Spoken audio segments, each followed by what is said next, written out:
Screen दिखाई दे रही सभी को? जी सर। हाँ, क्लियर है ना, मतलब रीडेबल? Yes sir. ठीक, चलो अब हम स्टार्ट करते हैं पॉलिटी एंड गवर्नेंस। ओके, तो यहाँ पे जो first article, it is about digital right. European Commission in a global first propose a set of digital rights and principle recently. Digital rights, जो डिजिटल चीजें जैसा राइट टू इंटरनेट हम कहते हैं वगैरह, तो ऐसी चीजें डिजिटल राइट्स में आते हैं। तो उसके बारे में यूरोपियन कमीशन ने कुछ सेट ऑफ गाइडलाइंस प्रिंसिपल्स दिया है। अब हमारे लिए बस इंपॉर्टेंट है कुछ टर्म्स, जैसा डिजिटल राइट्स का मीनिंग क्या रहता है वो थोड़ा देख लिए, और कुछ उसके लिए कुछ लॉज वगैरह हैं तो वो थोड़ा देख लिए, बस यही चीज है। तो डिजिटल राइट क्या रहते हैं? They are closely link to freedom of expression and privacy.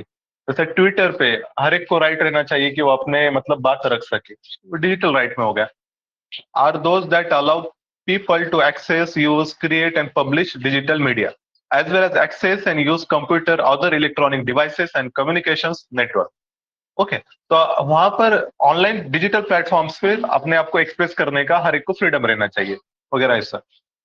अभी रिसेंट में ट्विटर न्यूज में था, ट्विटर को एक एंटरप्रेन्योर ने खरीदा है। क्या नाम है उसका, किसने खरीदा अभी ट्विटर को? Elon Musk. वो टेस्ला कंपनी का मालिक है। टेस्ला इलेक्ट्रिक व्हीकल्स बनाती है, याद रखना।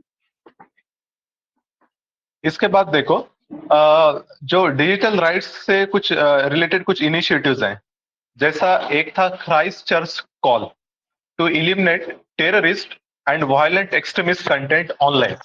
ओके, कुछ साल पहले न्यूजीलैंड में एक टेररिस्ट अटैक हुआ था। एक मतलब एक्सट्रीमिस्ट था, उसने क्या किया था, मस्जिद में जाके शूटिंग किया था, 2-3 मस्जिद, और फेसबुक पे उसने लाइव ब्रॉडकास्ट किया था। तो तब वो क्राइस्ट चर्च में हुआ था, तो वहां पे एक मीटिंग होती है और ये गाइडलाइन सेट करते हैं। क्राइस्ट चर्च कॉल, याद रखना है, ठीक है। इसके बाद नीचे और एक है जनरल डाटा प्रोटेक्शन रेगुलेशन। तो ये किसके हैं? जीडीपीआर जो है, ये यूरोपियन यूनियंस के डाटा रेगुलेशंस के लिए गाइडलाइंस है। ईयू के गाइडलाइंस है जीडीपीआर, याद रखना। फिर ऐसे कुछ और टर्म्स है, जैसा कि ओजाका ट्रैक। ओजाका ट्रैक ये G20 का इनिशिएटिव है, किसके लिए है वो?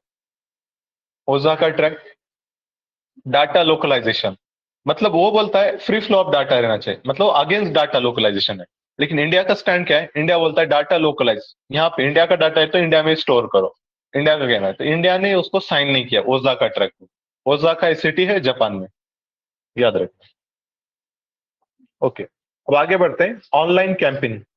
तो क्या हुआ है यहाँ पर, अभी क्योंकि कोविड पैंडेमिक वगैरह चल रहा है तो बहुत सारे स्टेट में इलेक्शंस भी थे। तो इलेक्शन कमीशन ऑफ इंडिया ने जो फिजिकल रैली है उस पर रिस्ट्रिक्शंस लगाए थे। तो बहुत सारे पॉलिटिकल पार्टीज ऑनलाइन कैंपेनिंग कर रहे थे, तो इसलिए वो न्यूज में था। तो यहाँ पर देखो, सोशल मीडिया के लिए भी इसी इलेक्शन कमीशन ऑफ इंडिया ने रेगुलेशंस दिए हैं। Candidate need to submit authentic social media account detail at the time of nomination. Nomination के वक्त तुमको सोशल मीडिया अकाउंट की डिटेल देना चाहता है। अब सोशल मीडिया आया तो इससे एक बात याद रखो, ओके, हम सब सिविल सर्वेंट सर्विसेज की तैयारी कर रहे हैं। ओके, तो ऐसे हम कमेंट ना करें सोशल मीडिया पे कि ताकि उससे हमको आगे कुछ प्रॉब्लम्स हो। ओके, क्योंकि अगर गवर्नमेंट के खिलाफ अगर हम बोल रहे हैं तो देखिए हम कैसे किस वर्ड तरह की लैंग्वेज यूज कर रहे हैं, वो सिडिशियस तो नहीं है, क्योंकि ये सारी चीजें देखी जाती है। अभी जैसा मेरा एक एग्जाम में सिलेक्शन हुआ तो मुझसे बाकायदा पूछा गया है कि मेरे अकाउंट कौन सा है, फेसबुक पे, ट्विटर पे कौन सा है, यूट्यूब पे कौन सा अकाउंट है। ये सारी चीजें पूछ के उसको चेक करते हैं उसमें, मतलब हम उस पर क्या कर रहे हैं। तो ये चीजें मॉनिटर होती है, आपसे भी पूछा जाएगा, आप जब सेलेक्ट होंगे तो मतलब ये डिटेल्स वगैरह देखे जाते हैं। तो पूरे फिर क्योंकि वो ट्वीट्स वगैरह पूरे रहते ना उस पर वैसे, तो फिर आगे प्रॉब्लमेटिक ना होता। इससे पहले तो सोशल मीडिया प्रोफाइल अपनी लो ही रखो, ज्यादा इतना एक्टिवनेस वगैरह नहीं दिखाना है। अपने को पढ़ना है तो पढ़ाई करो, इससे कुछ नहीं होगा सोशल मीडिया से उतना ज्यादा। ये कुछ है नहीं इफेक्टिव टूल, तो बहुत ही हिसाब से कभी कर रखे भी तो स्टेटस वगैरह हिसाब से रखो। ये चीज ध्यान में रखो। इसके बाद देखो सोशल मीडिया। इलेक्शन हमको पता है, जब भी इलेक्शन आते हैं तो ईसीआई क्या करता है, मॉडल कोड ऑफ कंडक्ट लाता है। ओके, कौन सा सेक्शन है इसके लिए और कौन सा एक्ट है? Model code of conduct, act का नाम क्या है, किसके अंडर में है? एक्ट का 1951, RPA 1951, representation of people act. इसके अंडर में सेक्शन 126 है, याद रखना। लेकिन ये एक बात याद रखो, MCC is not enforce by law, legal backing नहीं है उसको। मतलब वो गाइडलाइंस हैं, वायलेट हुआ तो क्या करना, ऐसा कुछ खास नहीं है उसमें, लीगल बैंकिंग नहीं है, वो याद रखो। और इसमें अभी इशू क्या चल रहा है, सोशल मीडिया। ईसीआई तो बैन लगाता है, अभी इलेक्शन डेट नोटिफाई किया तो वो बोलता है कि कैंपेनिंग वगैरह बंद। लेकिन ये ऑनलाइन कैंपेनिंग तो चल ही रही है, प्रोपोगंडा, पेड न्यूज और पूरा व्हाट्सएप पे मैसेजेस वगैरह बहुत सारे आते हैं पार्टीज के। तो इसको भी एमसीसी के अंडर में लाने की बात चल रही है। ओके, तो इसके लिए कमेटी बैठी थी, उमेश सिन्हा कमेटी। कमेटी का नाम भी याद रखना, to bring social media under ambit of MCC. Okay, तो अभी देखते हैं क्या होता है उस पर। ठीक है। इसके बाद electron voting machine, electronic voting, EVM, जिसमें हम वोटिंग करते हैं, तो उसके बारे में यहाँ पर आर्टिकल है। अभी क्या हुआ था, एक रिपोर्ट आया था ईवीएम और वीवीपैट पर।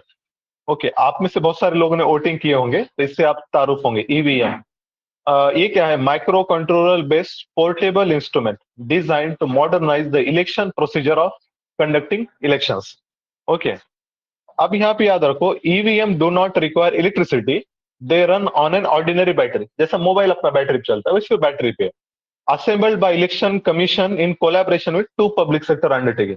इसका जो मैन्युफैक्चरिंग है उसमें दो पीएसयूज हैं, नाम याद रखना, पूछे जाते हैं ऑब्जेक्टिव में। ये पहले डायग्राम देखो, उसकी फोटो। एक कंट्रोल यूनिट है और बैलेट यूनिट, ये दोनों साथ में रहते हैं। और उसके बाद साथ में एक वीवीपैट मशीन है। वीवीपैट मशीन में क्या होता है, एक स्लिप आती है, आपने जो पार्टी को वोट करे वो पार्टी का नाम आता है, और वो 7 सेकंड तक रहती है, और वो आपने को नहीं ले जा सकते, वहां पे वो बॉक्स में गिर जाती है। ओके, तो इससे वेरिफिकेशन आप कर सकते। ये बैलेट यूनिट है, बैलेट यूनिट में कितनी चीजें वो भी देखो, सीरियल नंबर है, कैंडिडेट का नाम है, पार्टी का सिंबल है। सीक्वेंस भी याद रखो, नंबर है, पार्टी का नाम है, फिर वो सिंबल है। इसमें भी सिंबल का अरेंजमेंट कैसे होता है पता है किसी को? अल्फाबेटिकल होता है, लेकिन उसमें पहले नेशनल पार्टी जो रहेंगे उसके ऊपर आएंगे। नेशनल पार्टी आप समझो, बीजेपी वाला पहला आएगा कि आईएनसी पहला आएगा? नहीं, नेशनल पार्टी में कैंडिडेट के नाम, कैंडिडेट के नाम उसके अल्फाबेट से, ठीक है। फिर उसका स्टेट पार्टी, उनके कैंडिडेट के नाम अल्फाबेटिकल ऑर्डर। फिर उसका इंडिपेंडेंट वगैरह छोटे मोटे, ये सारे लोग। तो ये चीज है। इसके बाद देखो, ये जो दो पीएसयूज हैं जो इसकी मैन्युफैक्चरिंग करते हैं, एक है भारत इलेक्ट्रॉनिक्स लिमिटेड और दूसरा electronics corporation of India limited. Okay, ये दोनों याद रखो, नाम सिमिलर ही है। एक बेल है, ये भेल नहीं है, बेल है, भारत इलेक्ट्रॉनिक्स लिमिटेड। और जो भेल रहती है, भेल का फुल फॉर्म क्या है? Bharat heavy electricals limited. दोनों भी पीएसयूज ही हैं, लेकिन ये बेल इलेक्ट्रॉनिक्स का है और भेल अलग है। और दूसरा electronics corporation of India limited, ये हैदराबाद में, और ऊपर वाली बेंगलोर में, याद रखो।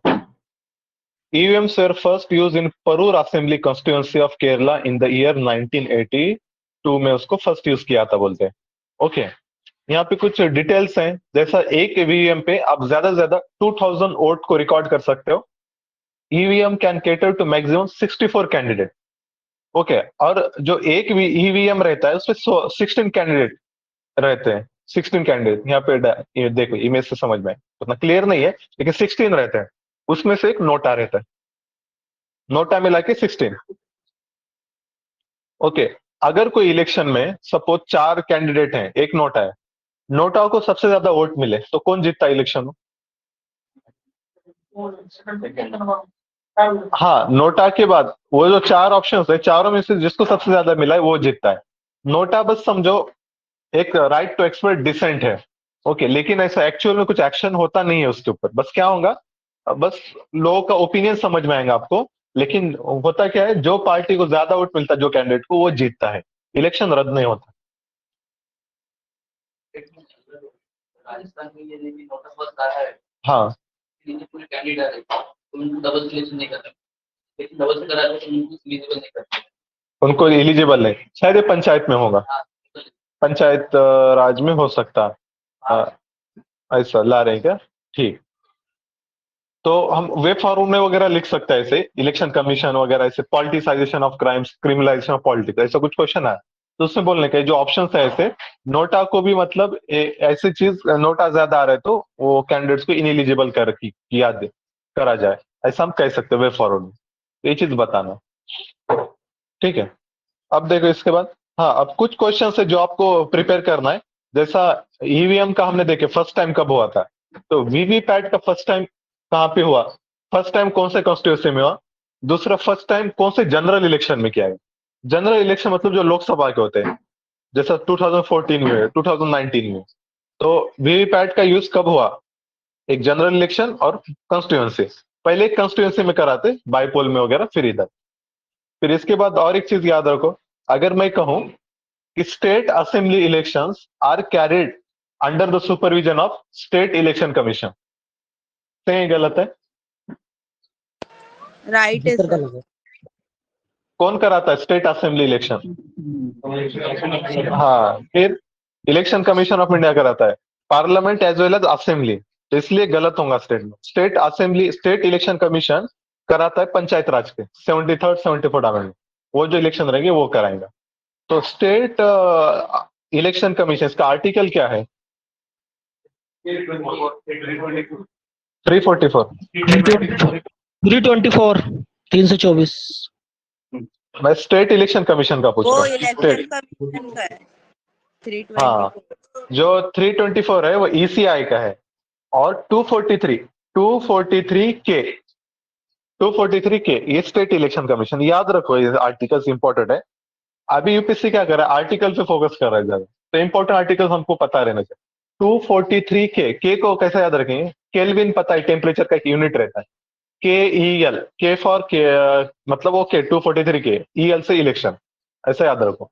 ऐसा ही अपना स्टेट फाइनेंस कमीशन रहता है, तो फाइनेंस में क्या, एफ आई। तो 243 आई, एफ आई का आई, आई याद रखो, 243 आई है फाइनेंस कमीशन। और ऐसा इंडिया का फाइनेंस कमीशन ऑफ इंडिया इसके लिए क्या है, 280, बराबर। ओके। अब देखो, local reservation in private sector. कुछ स्टेट्स क्या कर रहे हैं, प्राइवेट सेक्टर में भी लोकल रिजर्वेशन दे रहे हैं। तो अभी क्या हुआ, Haryana government has challenge Supreme Court order by Punjab and Haryana High Court to halt 25% quota in private jobs. तो हरियाणा ने प्राइवेट जॉब में भी, जैसा टाटा कंपनी है, उसके अगर 100 वैकेंसी निकली, तो हरियाणा गवर्नमेंट क्या हो रहा है, 75% लोग हरियाणा के रहना चाहिए। रिजर्वेशन आप दे सकते हैं, वो भी गवर्नमेंट जॉब में, और रूल तो ये है। और उसमें भी अगर लोकल को रिजर्वेशन देना है तो क्या, किसकी परमिशन चाहिए, सेंट्रल गवर्नमेंट की, पार्लियामेंट की परमिशन चाहिए। पार्लियामेंट अलाउ करता है तो ये आप दे सकते हैं। ऐसा दो ही स्टेट में, तेलंगाना और Andhra, under article right to 16(3). Prohibition of discrimination in public employment, 16 article, हाँ। 15 जनरल डिस्क्रिमिनेशन है, 16 एम्प्लॉयमेंट में डिस्क्रिमिनेशन। हाँ, 16 याद रखो। तो 16 अंडर आर्टिकल 16 ऐसा परमिशन दे सकता है पार्लियामेंट। तो अभी तेलंगाना टीपीएससी का नोटिस निकला था, कितना रिजर्वेशन है लोकल्स को, 95%। ओके, तो ऐसा रहता है, अगर पार्लियामेंट अलाउ करता है ठीक है, लेकिन वो भी पब्लिक जॉब में, नॉट इन प्राइवेट जॉब। तो ये फिर आर्टिकल 16 के बारे में पे डिटेल्स वगैरह दी, तो इसको पढ़ लो। इसमें पूरा कौन से ग्राउंड्स रहते हैं, क्या रहते हैं, और परमिशन चाहिए।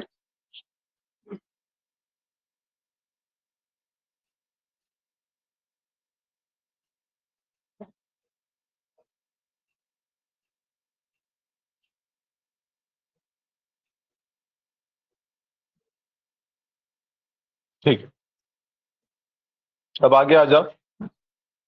हैदराबाद डिक्लेरेशन, ये पूछ सकता है किससे रिलेटेड है। हैदराबाद डिक्लेरेशन है ई गवर्नेंस के लिए। E governance, for e governance, national e governance conference हुई थी 24 हैदराबाद में, तो वहां पे हैदराबाद डिक्लेरेशन पास किया गया। तो ये किस लिए, तो ई गवर्नेंस के लिए है, याद रखना। फिर ई गवर्नेंस के लिए देखो कुछ एप्स बहुत फेमस है, वो पता रहने चाहिए। जैसा नीचे दिया, आधार, यूपीआई, डिजी लॉकर, उमंग, उमंग है, प्रगति है, और फिर इसकी तरीके से हेल्थ के लिए अब एक नेशनल डिजिटल हेल्थ मिशन लाया गया। उसमें हर एक को आईडीज दी जाएंगी। फिर और क्या किया जाएगा, डॉक्टर्स को भी एक आईडी दी जाएंगी, हॉस्पिटल्स हैं उनको भी एक नंबर दिया जाएगा, सबका हेल्थ रिकॉर्ड रखे जाएंगे। यस जी।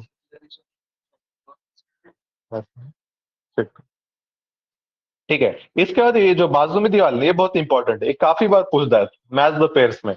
हर स्टेट गवर्नमेंट की जो फ्लैगशिप स्कीम्स हैं ई गवर्नेंस के लिए, जैसा कि भूमि, भूमि है कर्नाटक का, online delivery of land record, Bhoomi से आप गेस कर सकते, लेकिन कर्नाटक का है। फिर लोकवाणी है यूपी का, Lokvani UP. Friends, fast reliable instant efficient network for disbursement of services, Kerala. Friends Kerala, Lokvani UP, Gyandoot MP, Bhoomi Karnataka. नाम याद रखो, पूछता है। महाराष्ट्र का क्या है?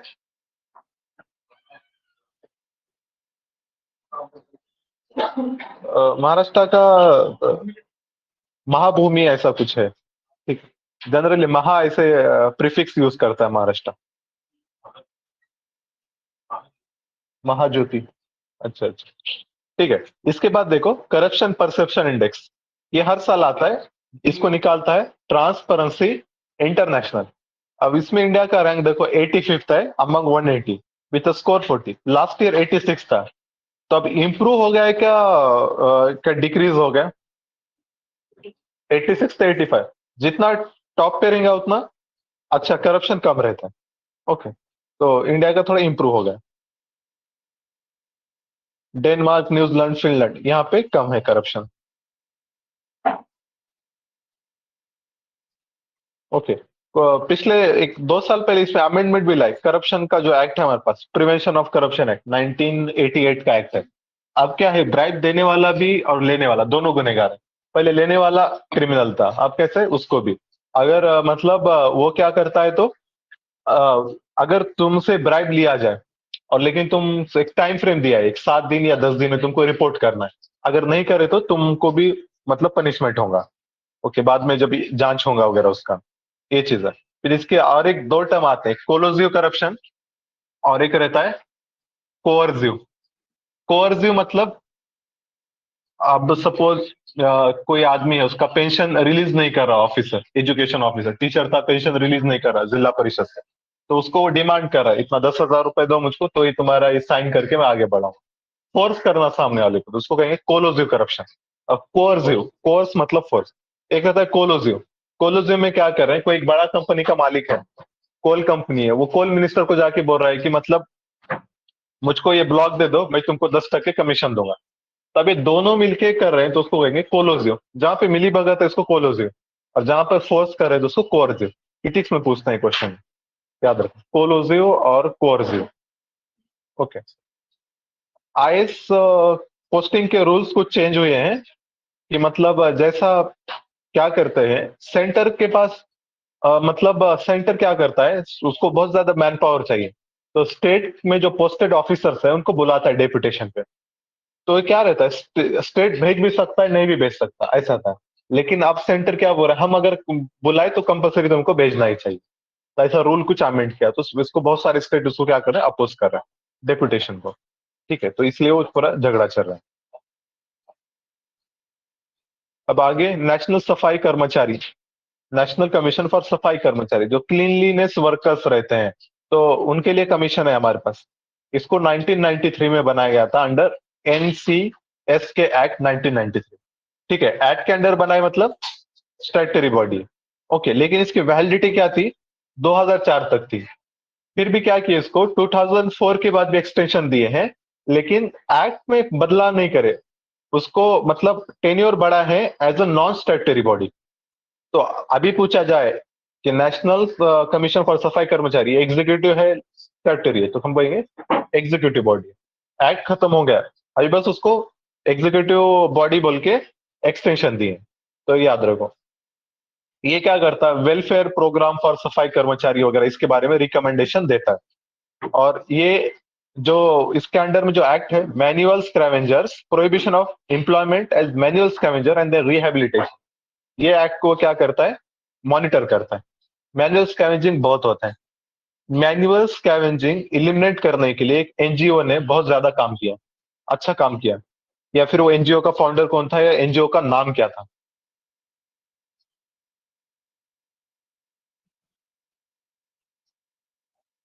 एक बहुत फेमस पर्सनालिटी है। सुलभ सुलभ शौचालय बेजवाड़ा आपने नाम विल्सन। सुना है? हाँ, सुलभ शौचालय, सुलभ इंटरनेशनल एनजीओ का नाम है। सुलभ शौचालय वो चलाता है, और बेजवाड़ा विल्सन नाम है, याद रखना। उनके बारे में देख लो। ऐसे हर सेक्टर में काम करने वाले एनजीओ हमको पता रहने चाहिए। ऐसा चाइल्ड के बारे में पूछा जाए, चाइल्ड लेबर को इरेडिकेट करने के लिए फेमस नोबेल लॉरेट्स है इंडिया का, कैलाश सत्यार्थी, बचपन बचाओ आंदोलन। Okay, Bezawada Bezawada Wilson. Okay, Kailash Satyarthi, हाँ, नोबेल प्राइज लॉरेट है वो। ठीक, वो याद रखो। फिर ऐसे ही देखो, ट्रांसजेंडर्स के लिए नास फाउंडेशन है। ओके, इन्वायरमेंट के लिए एमनेस्टी है। इन्वायरमेंट के लिए, सॉरी, ग्रीन पीस है। एमनेस्टी ह्यूमन राइट्स के लिए काम करता है। ओके, इसके बाद देखो, ये थोड़ा सा ऐसे ही एज अ क्यूरियोसिटी बोल के ऐड किए गया है। ये उसमें शायद आपके पीडीएफ में होगा, नहीं तो अपडेटेड पीडीएफ में मैं ऐड किया हूँ। ये जो केडर अलोकेशन है ना, ऐसा कहा तो मेंशन था केडर पॉलिसी के बारे में। तो 2017 के बाद केडर अलोकेशन पॉलिसी चेंज की है। तो जनरली आप मेंस पास हो गए ना, तो आपको एक प्रेफरेंस देना रहता है इंटरव्यू का, जब डैप भरते हो आप। तो इंडिया के जितने स्टेट्स हैं, स्टेट का अपना अपना केडर रहता। तो टोटल अपने पास ऐसा अभी फिलहाल 25 केडर्स हैं। ओके, आपको प्रेफरेंस देना रहता, लेकिन आप क्या किए, 25 कैडर्स को 5 ग्रुप में डिवाइड किए। हर ग्रुप से आप एक ले सकते हैं। फिर बाद में एक एक ग्रुप से एक लेने के बाद फिर से आप वो सेम ग्रुप का दूसरा ऑप्शन सेलेक्ट कर सकते हैं। तो ये थोड़ा सा डाइवर्सिटी के लिए ये है। नहीं तो बच्चे क्या कर रहे थे, जैसा महाराष्ट्र का है, तो कोई महाराष्ट्र फर्स्ट प्रेफरेंस में, सेकंड में तेलंगाना, फोर्थ में आंध्रा, फिफ्थ में कर्नाटक, आसपास के स्टेट को पहले 5 प्रेफरेंस दे रहा था। लेकिन आप देखो, महाराष्ट्र कितना जोन 3 में है, गुजरात, महाराष्ट्र, एमपी, छत्तीसगढ़, ये चारों में से पहले आप एक ही सेलेक्ट कर सकते हैं। फिर ऊपर की जो 4 जोन है, उसमें का एक एक होने के बाद फिर आप वो जोन 3 में फिर से आ सकते हैं, ऐसा। तो मतलब ये है। तो ये 5 जोन है, ये एक याद रखो। फिर 25 केडर्स हैं। 26 थे, जम्मू कश्मीर का अबॉलिश किए उसको, आगमुट, AGMUT, इसको अरुणाचल, गोवा वगैरह ऐसा वो सब आते हैं, और यूनियन टेरिटरीज उसमें मर्ज किए। केडर आप पास हो गए, तो केडर अलोकेशन कौन करता है आपको? आप IAS हैं सपोज, पर्सनल, मिनिस्टर पर्सनल। देखो कौन करता है, IAS के लिए डिपार्टमेंट ऑफ पर्सनल, IPS के लिए मिनिस्ट्री ऑफ होम अफेयर्स, और IFOS फॉरेस्ट वाले के लिए मिनिस्ट्री ऑफ इन्वायरमेंट फॉरेस्ट, ये करती है। सबका मिनिस्ट्री ऑफ पर्सनल नहीं कर, सिर्फ IAS का करता है। ओके, केडर अलोकेट करना ये अलग बात है। ओके, पर्सनल क्या करेंगे, सैलरी, सर्विस कंडीशन वगैरह, ये सारा उसका काम है, ट्रेनिंग का वगैरह। यूपीएससी का काम क्या है, सिर्फ रिक्रूट करना, एग्जाम कंडक्ट करा के बच्चों को रिक्रूट करना, यहां तक यूपीएससी का काम है। इसका मिनिस्टर ऑफ पर्सनल और केडर अलोकेशन, ये अलग अलग मिनिस्ट्रीज करते हैं। ठीक है, याद रखो। इसके बाद इंटरनेशनल रिलेशंस, चाइना ने कुछ नया new law on land border ये लेकर आया। अब इसमें ज्यादा डिटेल में जाने की जरूरत नहीं, वो बस क्या कर रहा है, बॉर्डर एरियाज में वगैरह इंफ्रास्ट्रक्चर वगैरह डेवलप कर रहा है, उसके लिए कुछ लॉ लेकर आया है। ओके, अब हमारे लिए इंपॉर्टेंट है जो ट्रेडिशनल टॉपिक्स हैं, मतलब जो प्लेसेस न्यूज में है डिस्प्यूट के लिए, इंडिया चाइना के कंटेक्स, जैसा वो मैप देखो, दीपसंग वैली है, गलवान वैली है, नॉर्थ बैंक ऑफ पगांगस्तो, पगांगस्तो ये लेक काफी न्यूज में है, और उसके बाद साउथ बैंक ऑफ पगांगस्तो। चलो ये ठीक है। अब पगांगस्तो ये लेक है, ये रामसर साइट है क्या? It is not Ramsar site. लेकिन इसके बाजू में और 2 लेक हैं, सोकार और सोमोरोरी, दोनों भी लद्दाख में और दोनों भी रामसर साइट है, याद रखना, हॉटस्पॉट। ठीक है, इसके बाद देखो, चाइना लैंड बॉर्डर शेयर करता है 14 कंट्रीज के साथ। तो मुझको बता, which country in the world has highest partners, land border partners? India कितने हैं? चाइना है, चाइना सबसे ज्यादा है। रशिया से भी ज्यादा है शायद चाइना। ठीक है, 14 कंट्रीज है। ठीक है, चाइना का सबसे ज्यादा है मंगोलिया के साथ। ओके, और इंडिया का सबसे ज्यादा शेयरिंग लैंड बॉर्डर बांग्लादेश, बचपन में निमोनिक है। बांग्लादेश, चाइना, पी से पाकिस्तान, एन से नेपाल, बचपन में से म्यांमार, याद रखो। अब देखो और दो लाइन है यहाँ पे, जो इंडिया और चाइना के बीच में की जो लाइन है उसको कहते हैं लाइन ऑफ कंट्रोल, LOC। और इंडिया और पाकिस्तान के बीच में जो है LAC, line of actual control. LAC ये फॉर्मल लाइन है। 72 में वॉर हो गया था, उसके बाद दोनों कंट्री के मिनिस्टर्स में बैठ के एक कॉमन लाइन डिसाइड किए। तो ये LAC एक्सेप्टेड लाइन है इंडिया पाकिस्तान का, और जो LOC है एक्सेप्टेड नहीं है, वो ना इंडिया को एक्सेप्ट है ना चाइना को है। ओके, तो LOC वो बस अभी स्टेटस को नेचर की है, वो एक्सेप्टेड नहीं है दोनों कंट्री को, याद रहो LOC। उसके बाद और कुछ लाइन यहाँ पर है। इंडिया चाइना के बॉर्डर कंटेक्स्ट में एक जॉनसन लाइन आती है और एक मैकडोनाल्ड लाइन। इंडिया फॉलो करता है जॉनसन लाइन को। जॉनसन लाइन अक्साई चीन का जो रीजन है, ये अक्साई चीन ये साइड का पार्ट, वो इंडिया के इसमें बताती है हिस्से में। और जो मैकडोनाल्ड लाइन है वो चाइना क्लेम करता है। चाइना मैकडोनाल्ड लाइन के हिसाब से अक्साई चीन चाइना का पार्ट है। ओके, मुझको पता है एंशियंट इंडिया में कौन सा फेमस एम्पायर था कश्मीर रीजन में, पोस्ट मौर्यन पीरियड में? कुशाना थे, याद रखना, कुशाना कनिष्का। ठीक है, इसके बाद देखो, हाँ, और जो ये तो कश्मीर साइड में, जो अरुणाचल और सिक्किम वहां पर भी डिस्प्यूट चल रहा है इंडिया चाइना का। तो वहां पर जो लाइन है उसको कहते हैं मैक मोहन लाइन, याद रखना, मैक मोहन लाइन। फिर ऐसे के एक माओ की 5 फिंगर पॉलिसी है, 5 फिंगर पॉलिसी। तो माओ क्या कहता था, माओ जेडोंग वहां का प्रेसिडेंट था, उसने बोला था पाम, तिब्बत क्या है, चाइना का पाम है। और कश्मीर, उसके बाद नेपाल, सिक्किम, भूटान, अरुणाचल प्रदेश, एक है 5 फिंगर्स हैं। मतलब वो पूरा अपना हमारा चाइना का ही टेरिटरी ऐसा क्लेम करते हैं।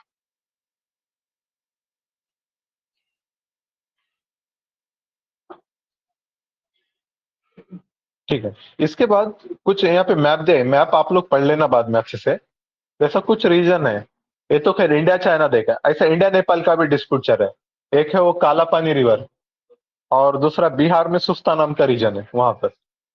फिर दूसरी बात पाकिस्तान के साथ सर क्रिक, ये गुजरात के पास का रीजन है, वहां पर मसला चल रहा है। श्रीलंका के साथ अगर बात करें तो कच्छथीव आइलैंड, नाम याद रखो। और उसके बाद बांग्लादेश के साथ बात की तो वहां पे लिखा हुआ नहीं है, न्यू मूर आइलैंड। ये पहले सबमर्ज थे, अब इनकी हाइट बढ़ गई, अब क्लेम कर रहे दोनों कंट्री हमारा पार्ट है, हमारा पार्ट है। न्यू मूर आइलैंड।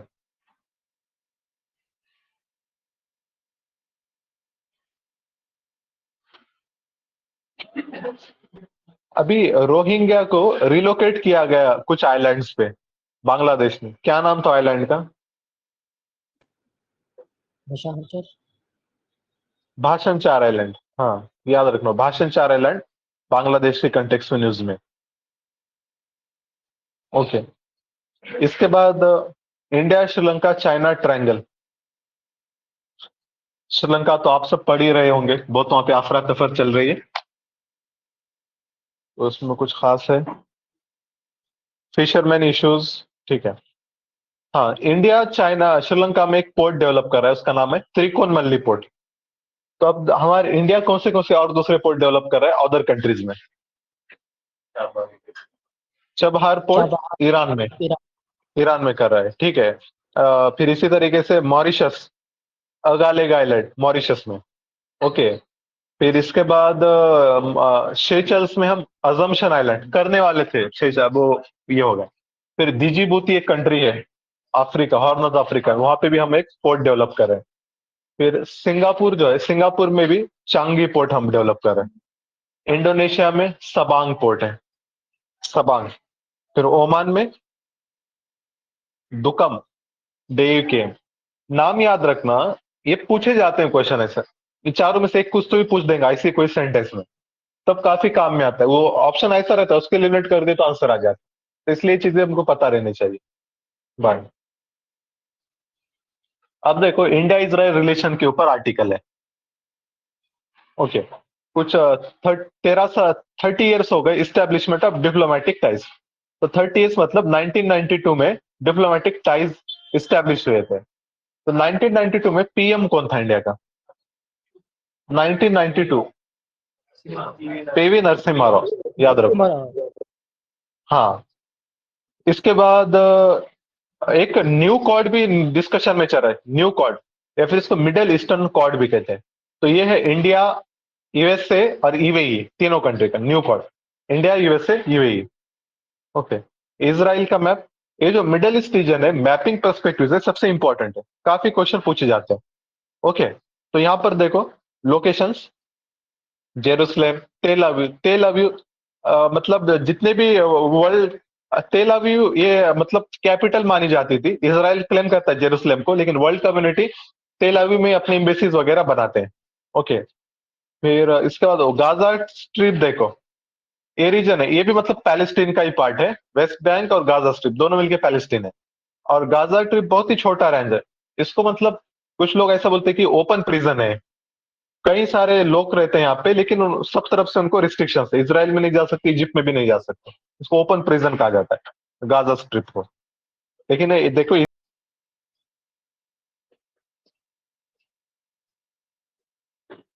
सर वो कुछ स्टूडेंट्स अप्रूवल के लिए वेट कर रहे हैं। हाँ मैं ऐड किया, अभी 3 स्टूडेंट को जस्ट ऐड किया। ओके, कुछ अप्रूवल का रिक्वेस्ट है ना, मेरे को बताया करना। ओके, मतलब ऐसा लेक्चर में आप बोल सकते हैं अप्रूवल बोल के, ऐसा बोल दो बस, मैं ऐड कर दूंगा, ठीक है। हाँ, अब देखो इसके बाद, हाँ, इसराइल पैलेस्टाइन कंटेक्स्ट में हम डी हाइफनेशन पॉलिसी डिस्कस कर रहे थे। डी हाइफनेशन मतलब इंडिया इसराइल के साथ इंडिपेंडेंट रिलेशन रखेंगे और पैलेस्टाइन के साथ, मतलब पैलेस्टाइन को से हम करीब गए तो ऐसा नहीं कि इसराइल को दूर करेंगे, इसराइल को भी से भी अच्छे रिलेशन रखेंगे, पैलेस्टाइन के साथ भी। ओके, इंडिया इसराइल दोनों मिलकर एक मिसाइल बना है, क्या नाम है उसका?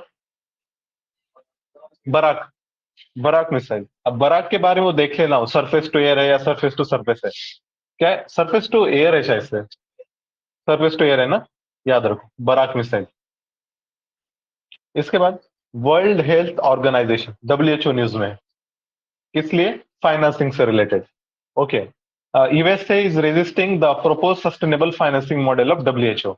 ओके, डब्ल्यूएचओ को देखो, हर कोई भी ऑर्गेनाइजेशन में पैसों की जरूरत रहती है, फंडिंग, और जनरली यूएसए, लगभग हर बॉडी का सबसे ज्यादा फंड यूएसए से ही जाता है।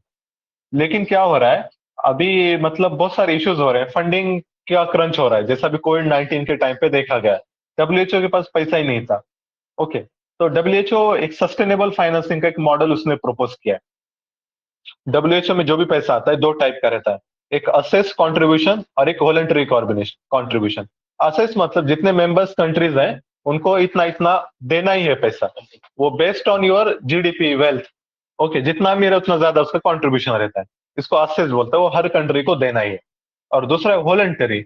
वॉलंटरी मतलब कोई कंट्री खुद से अपना दे रहा है, या कोई एंटरप्रेन्योर फिलांथ्रोपिस्ट है, बिल गेट्स है, दे रहा है पैसे, तो वो ले लेते हैं। लेकिन अभी क्या हो रहा है, वॉलंटरी कंट्रीब्यूशन बहुत बढ़ गया है और असेस कंट्रीब्यूशन कम हो रहा। तो अभी फिलहाल प्रेजेंट में वॉलंटरी है 80% और असेस्ट है 20%। लेकिन वॉलंटरी आपको श्योर नहीं रहता आपको इतना मिलेगा ही बोल के, फ्लक्चुएशंस होंगे उसमें।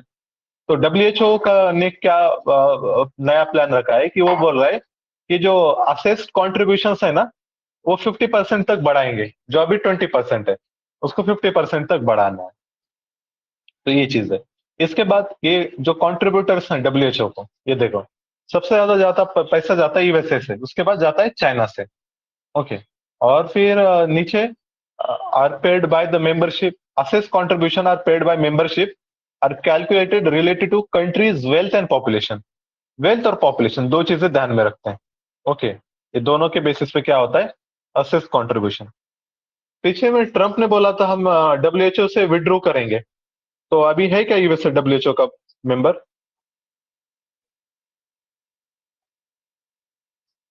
चेक करते हैं।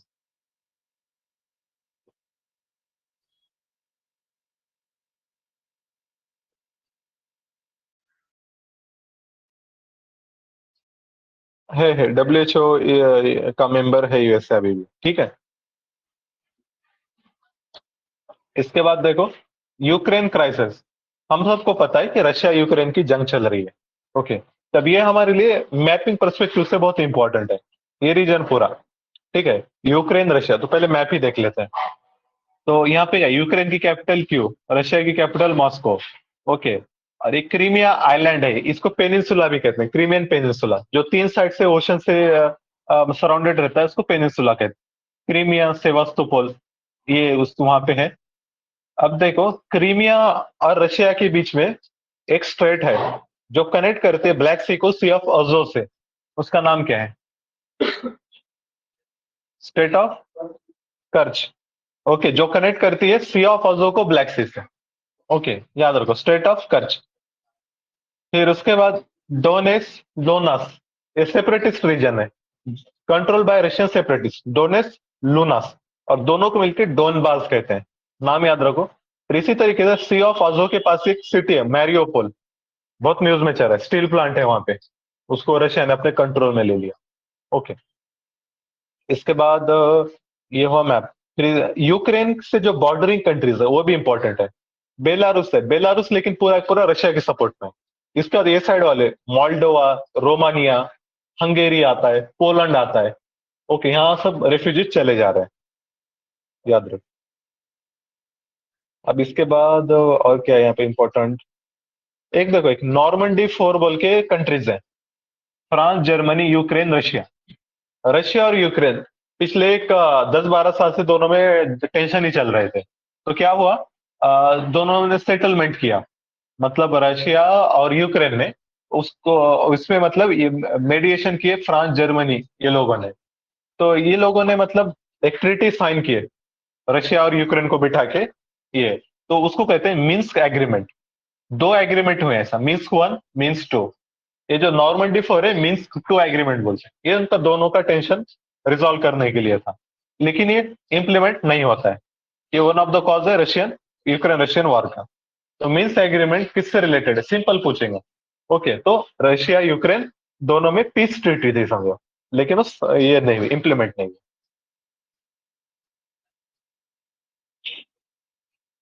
उसी तरीके से नॉर्ड स्ट्रीम 2, ये पाइपलाइन न्यूज में, ये नेचुरल गैस पाइपलाइन है।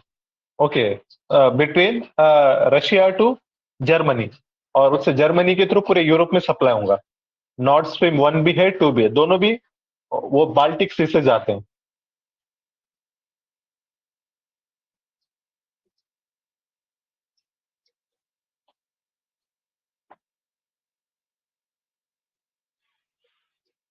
US में। ठीक है, और हम S-400 खरीद रहे हैं रशिया से, तो सबको पता ही होंगे। चलो आगे बढ़ते हैं।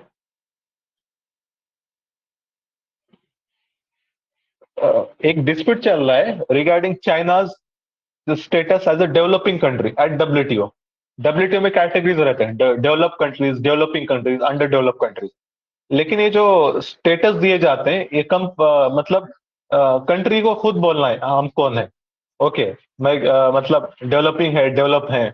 ओके, तो चाइना ने क्या है, डेवलपिंग कंट्री का स्टेटस है चाइना, लेकिन दूसरे कंट्री ऑब्जेक्ट कर रहे हैं कि मतलब इतना PPP के हिसाब से फर्स्ट लार्जेस्ट इकोनॉमी है, GDP के हिसाब से सेकंड लार्जेस्ट इकोनॉमी है, फिर ट्रेड वगैरह बहुत है, तो उसको वो इश्यूज हो रहे हैं उसके ऊपर। ठीक है, there are no WTO definition of develop and developing countries, याद रखना। इसके बाद देखो कुछ टर्म्स हैं, जैसा special and differential treatment, S&DT। WTO में कुछ ऐसे प्रोविजंस हैं, जैसा आप कुछ गरीब कंट्रीज हैं तो आप उनको स्पेशल कंसेशन दे सकते हैं, या फिर कोई एग्रीमेंट है जैसा पेटेंट ट्रिप्स मिशन है, तो WTO क्या करेगा, ये कंट्रीज को बोलेगा डेवलपिंग अंडर डेवलप को, उनको ज्यादा टाइमलाइन ज्यादा देता है। डेवलप को 10 साल दे रहे हैं तो उनको 20 साल 25 साल, इसको क्या बोलते हैं, स्पेशल एंड डिफरेंशियल ट्रीटमेंट। ये रहता है डेवलपिंग के लिए। और कौन दे सकता है, तो डेवलप दे सकता है, डेवलपिंग कोई भी देगा, लेकिन किसको देगा, डेवलपिंग को देगा। S&DT, टर्म्स याद रखो। वो बस सिंपल पूछेगा, S&DT the term is in the news is related to WTO, IMF, World Bank, OECD, तो फिर बोल देना। इसके बाद देखो कुछ न्यूक्लियर ट्रीटीज न्यूज में है। ओके, तो इसमें देखो NPT, सबसे पुरानी treaty NPT, non proliferation treaty, ये आई थी 68 में। और विथ इफेक्ट हो गई 1970 में। नॉन प्रोलिफरेशन ट्रीटी, जैसा नाम में ही है, ये क्या करते हैं, prevent spread of nuclear weapons and weapon technology. India, Pakistan, Israel, North Korea are not the part of it, क्योंकि ये क्या बोलती है, जो P5 कंट्रीज है वो ही क्या है, लेजिटिमेट होल्डर्स है न्यूक्लियर वेपन्स, उन पर कुछ ऑब्लिगेशन नहीं है। लेकिन जो दूसरे कंट्रीज है उनको, उनके पास भले न्यूक्लियर वेपन रहेगा लेकिन ये उनको एक्सेप्टेंस नहीं देती। तो इंडिया बोलता है ये डिस्क्रिमिनेटरी है, इंडिया ने साइन नहीं किया। उसके बाद क्या आता है, एक पार्शियल टेस्ट बैन ट्रीटी है। इसको पार्शियल क्यों कहते हैं, क्योंकि देखो ये बैन तो कर रही है न्यूक्लियर वेपन टेस्ट एटमॉस्फेयर में, आउटर स्पेस में, अंडर वाटर में, लेकिन जो अंडरग्राउंड रहते हैं ना उनको बैन नहीं करते, इसलिए इसको क्या होता है, partial test ban treaty. Partial test, India इसका भी पार्ट नहीं है, सॉरी, हाँ इंडिया हैज रेटिफाइड, इंडिया ने इसको रेटिफाई किया है, ठीक है। इसके बाद दूसरी है comprehensive nuclear test ban treaty, CTBT कहते हैं। It bans all the nuclear weapons test explosion, और 1996 में ये आई थी। India has not signed it, CTBT को इंडिया ने साइन नहीं किया। इसका जो अभी लेटेस्ट है ये है treaty on prohibition of nuclear weapons. देखो ये मतलब अभी तक की आइडियली ये सबसे अच्छी है।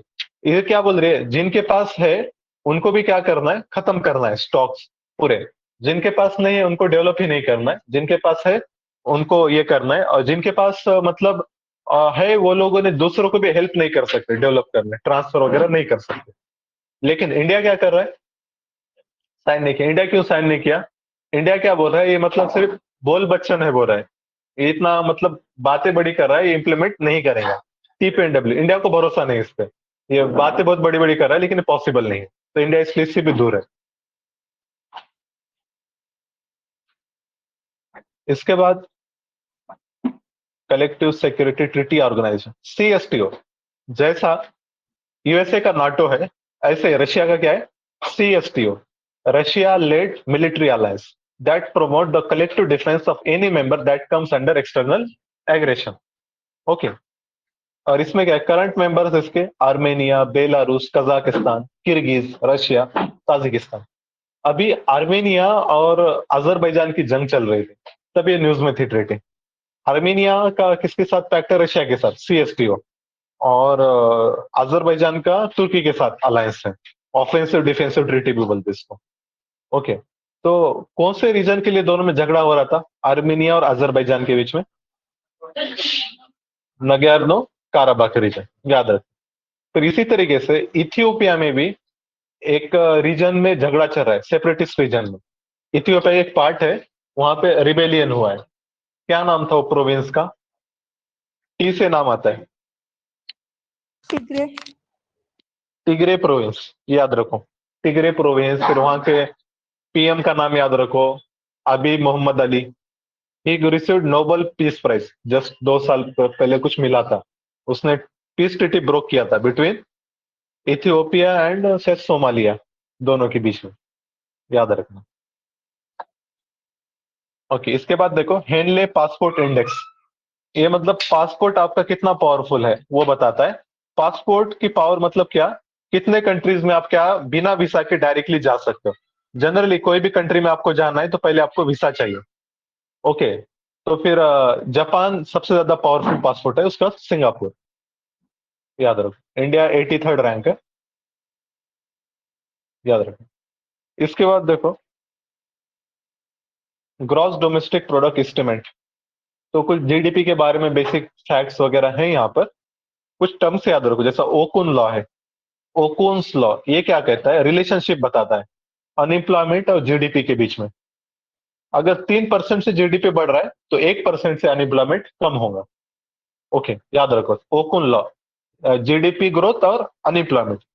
ऐसा एक फिलिप्स कर्व है, वो क्या बताता है, इन्फ्लेशन और अनएम्प्लॉयमेंट, याद रखना, फिलिप्स कर्व होगा। फिर इसके बाद एक आता है लॉरेंस कर्व आता है, वो क्या बताता है, इनइक्वालिटी और पॉपुलेशन, ठीक है, लॉरेंस कर्व हो गया। इसका देख कुजनेत कर्व आता है, कुजनेत कर्व दो है, एक इकोनॉमिक्स का एक इन्वायरमेंट का है। ओके, नेक्स्ट पेज पे वही दिया है, डायग्राम देखो। कुजनेत कर्व जो इकोनॉमी का है वो क्या बोलता है, इनइक्वालिटी और इनकम पर कैपिटा। पहले इनकम पर कैपिटा, आप दरडोई उत्पन्न जिसको बोलते हैं, पहले शुरू वो बढ़ेगा, लेकिन इनइक्वालिटी भी बढ़ेंगे। बाद में एक लिमिट के बाद क्या होगा, इनकम पर कैपिटा बढ़ेगा, लेकिन इनइक्वालिटी भी कम होंगे, ऐसा बोल रहा है। कुजनेत कर्व यू शेप रहता है, और कुजनेत इन्वायरमेंट का जो कर्व है वो भी वही बोलता है। पीपी पर कैपिटा इनकम बढ़ेगा तो इन्वायरमेंटल जो डिटेरियोरेशन है बढ़ेगा पहले, बाद में एक लिमिट के बाद क्या होगा, कम होगा। इन्वायरमेंट कंजर्वेशन के लिए लोग काम करेंगे एक पर्टिकुलर लिमिट के बाद। याद रखना कुजनेत कर्व इन्वायरमेंट और ये है, ठीक है। इसको याद कैसे रखो, KGN ऐसे याद रखो, KGN, K for Kuznets, G for growth, और N फॉर इनइक्वालिटी, KGN याद रखना। फिर ऐसा ही जो फिलिप्स है, फिलिप्स को कैसे याद रखेंगे, UPI, U से अनएम्प्लॉयमेंट, P से फिलिप्स और I से इनइक्वालिटी। फिर एक कर्व आता है लैफर कर्व। हाँ, लैफर कर्व भी सेम ऐसा ही है। टैक्स रिवेन्यू और क्या बोलेंगे वो, tax income, sorry tax rate. Tax rate पहले जैसा जैसा बढ़ाओगे क्या होगा, टैक्स रेवेन्यू बढ़ेगा। फिर एक लिमिट के बाद टैक्स रेट तुम बढ़ाए भी ना, रेवेन्यू कम हो जाता है। ओके, तो उसको कहते हैं लैफर कर्व। उसको कैसे याद रखेंगे, LTT ऐसे याद रखो, L फॉर लैफर, T से टैक्स रेवेन्यू और T से टैक्स रेट। ओके, ये सारे कर्व्स इंपॉर्टेंट है। ओके, आवाज आ रहा है सबको, जो स्टूडेंट ऑनलाइन है आवाज आ रहा है? ओके, Yes, ठीक sir. है। ये चीजें नोट कर लो, इसको लिखो और इसको उसके कर्व्स वगैरह ड्रॉ करके रखो अपने नोट्स में। ओके, क्वेश्चंस बनते हैं, बेसिक चीजें मालूम रहना चाहिए। ओके, ठीक है। अब आगे बढ़ते हैं। इसके बाद देखो, हाँ, अब क्या है, रिटेल डायरेक्ट स्कीम कुछ खास है। RBI ने क्या किया है, retail participation in government securities by providing quotas quotes to retail direct gilt, ऐसा कुछ बोला है। अब क्या है, गवर्नमेंट सिक्योरिटी जो रहता है, गवर्नमेंट लॉन्ग टर्म लोन के लिए क्या करता है, सिक्योरिटीज इशू करता है। तो अब रिटेल लोग मतलब इंडिविजुअल वगैरह भी इसको परचेस कर सकते हैं, तो उसको वो बोला है। और वो जो सिस्टम है जिसके थ्रू आप गवर्नमेंट सिक्योरिटी परचेस करते हैं उसको कहते हैं NDSOM, negotiated dealing segment order matching. ऐसा कुछ तो भी पोर्टल है, उसके जरिए आप वो पोर्टल पे RBI से सिक्योरिटी खरीद सकते हैं, वो पोर्टल का नाम है। अब हमारे लिए देखो इंपॉर्टेंट ये है, गवर्नमेंट सिक्योरिटी GSEC दो टाइप के रहते हैं, एक शॉर्ट टर्म एक लॉन्ग टर्म। शॉर्ट टर्म मतलब एक साल से कम वाले, लॉन्ग टर्म मतलब एक साल से ज्यादा। जो शॉर्ट टर्म वाले रहते हैं उसको ट्रेजरी बिल कहते हैं। 91 डेज, 182 डेज, 364 डेज। ओके, ये कौन इशू करता है, सेंट्रल गवर्नमेंट करता है। ठीक है, अब मैं पूछूं तुमको, treasury bill are issued by Reserve Bank of India, तो सही है गलत है? मेरे को ये बता, रुको मैं एक state, treasury bill are issued by RBI, दूसरा statement treasury bills are issued by central government. कौन सा सही है कौन सा गलत है?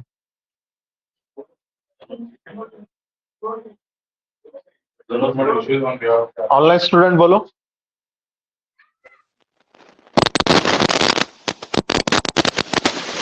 ठीक है, देखो दोनों स्टेटमेंट सही है।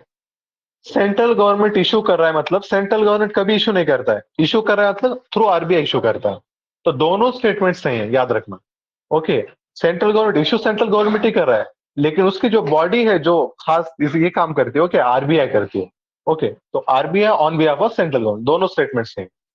तो treasury bill less than 1 year, और उसके बाद जो दूसरा रहता है डेटेड सिक्योरिटी बोलते हैं। हाँ हाँ बोलो, तो बोला ओपन मार्केट ऑपरेशन कर सकते हैं, गवर्नमेंट सिक्योरिटी है। सेलिंग बेचना खरीदना बोले तो OMO में ही आता है। ओके, ठीक है। अब देखो, ट्रेजरी बिल हुआ शॉर्ट टर्म के, लॉन्ग टर्म के लिए जो रहते हैं उसको डेटेड सिक्योरिटी बोलते हैं। ठीक है, तब वो एक साल से ज्यादा पीरियड, ऐसा जनरली याद रखो, डेटेड सिक्योरिटी ट्रेजरी बिल। तो अब हमको पता चला 91 डेज, 182, 364 T बिल इशू करते हैं। अब 91 डेज से कम पीरियड के लिए पैसा चाहिए, तब क्या करेंगे, तब क्या करते हैं,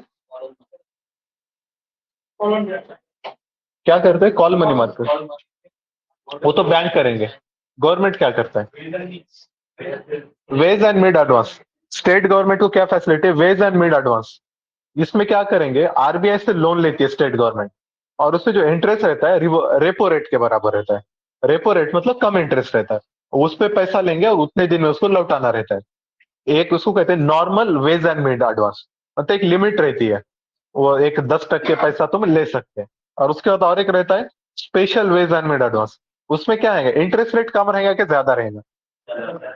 स्पेशल में ज्यादा रहेगा, और तुम जितना लिमिट है उससे और ज्यादा ले रहे ना पैसा, तो रेपो प्लस 1% ऐसा कुछ रेट रहेगा। याद रखो, special ways and means advance ये होगा। फिर सेंट्रल गवर्नमेंट को अगर पैसा चाहिए 1 साल से कम के लिए, उसके पास और एक चीज है, वो इशू करता है कैश मैनेजमेंट बिल, CMB कहते हैं। याद रखो, टी बिल्स 91 डेज के लिए, cash management bill less than 91 days, उसके लिए CMB रहता है। याद रखो। अब अनएम्प्लॉयमेंट पे आ जाओ। अनएम्प्लॉयमेंट कंटेक्स्ट में दो स्टेटमेंट काफी बार पूछे जाते हैं। हमको कंफ्यूज होता है कि अनएम्प्लॉयमेंट रेट अर्बन में ज्यादा है, रूरल में ज्यादा है? कहाँ पे ज्यादा रहना चाहिए? अर्बन में। रूरल में देखो, भले ही रूरल में इनकम कम है, एम्प्लॉयमेंट ज्यादा रहता है, क्योंकि मैन्युअल लेबर है ना, एग्रीकल्चर लेबरर, हर का मैन्युअल होता है, मशीनरी नहीं है, तो एम्प्लॉयमेंट लगभग सबको मिलता है। वो बात अलग कि पैसा बहुत कम मिलता है, सैलरी बहुत कम रहता है, वेजेस कम रहते हैं, लेकिन एम्प्लॉयमेंट सबको मिल जाता है। लेडीज भी वहां पे काम करते हैं, एग्रीकल्चर लेबरर वगैरह बोल के, डेयरी रहता है, खुद का खेत रहता है। तो ये याद रखो, अर्बन एरियाज में अनएम्प्लॉयमेंट रेट ज्यादा। और दूसरी बात, अमोंग वुमन की अगर बात करें, मेन और वुमन की बात करें, तो ऑब्वियस है वुमन में अनएम्प्लॉयमेंट रेट ज्यादा है। और urban woman are more unemployed than rural woman, क्योंकि रूरल में काम ज्यादा है ना। ओके, तो ये याद रखना। ये टर्म्स हम काफी बार डिस्कस कर चुके हैं।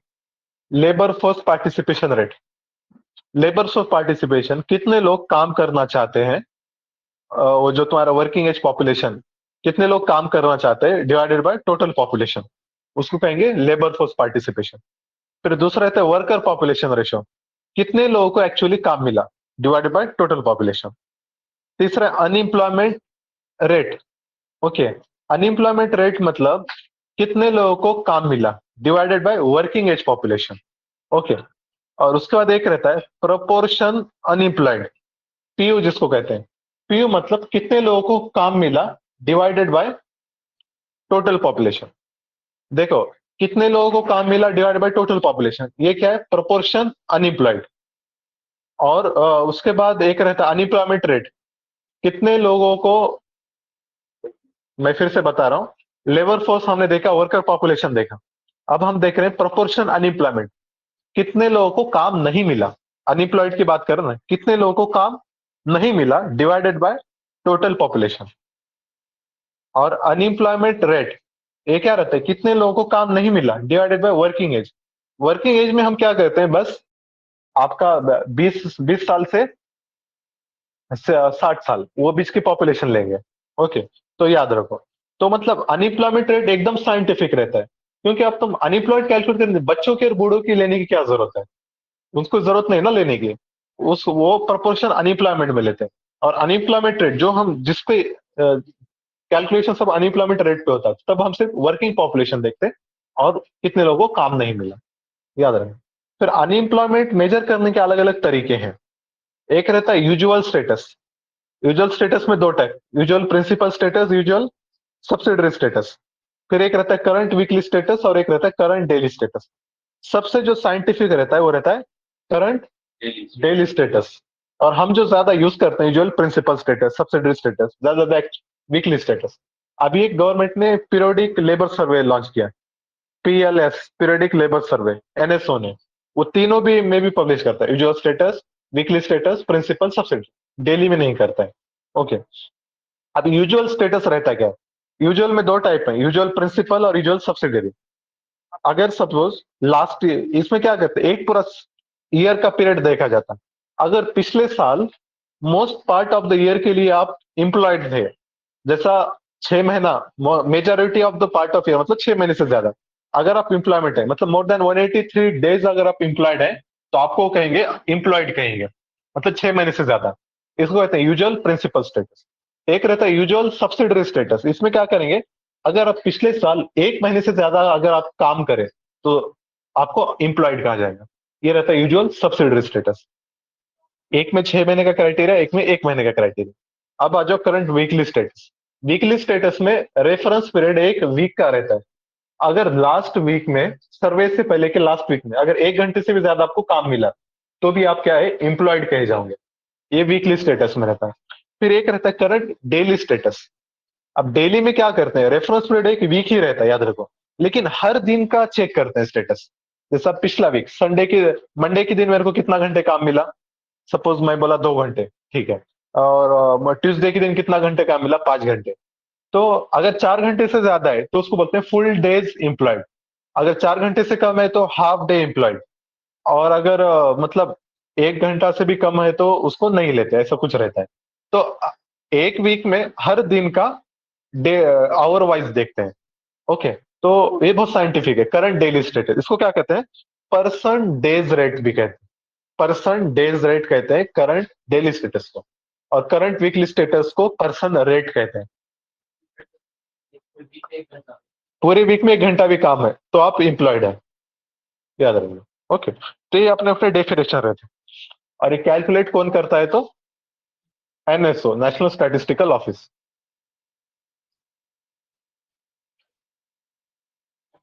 आ रहा है समझ में? ये टर्म्स बार बार पढ़ना है। एग्रीकल्चर एक्सपोर्ट, ओके, अभी देखो, राइस एक्सपोर्ट इंडिया का बहुत बढ़ गया है। वर्ल्ड में भी हम राइस एक्सपोर्ट में टॉप पे हैं। ओके, राइस प्रोडक्शन में हम शायद सेकंड है, लेकिन राइस एक्सपोर्ट में टॉप है। तो सबसे ज्यादा अपने बासमती राइस वगैरह बहुत एक्सपोर्ट होता है।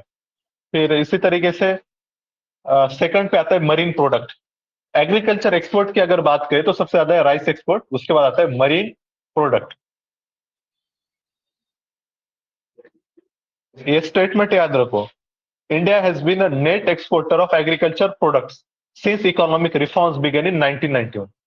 मतलब एग्रीकल्चर इंपोर्ट कम करते हैं, एक्सपोर्ट ज्यादा करते हैं एग्रीकल्चर के कंट्रीज।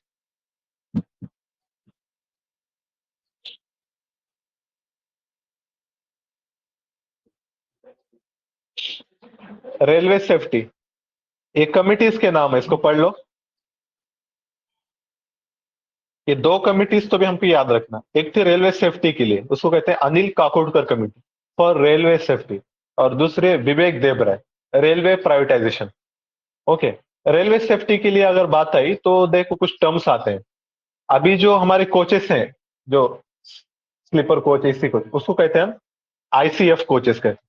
इंटीग्रेटेड कोच फैक्ट्री है वहां पे बना, इसलिए आईसीएफ। लेकिन उतनी सेफ्टी नहीं रहती उसमें। इससे अच्छे रहते हैं LHB coaches, link Hoffman Bush.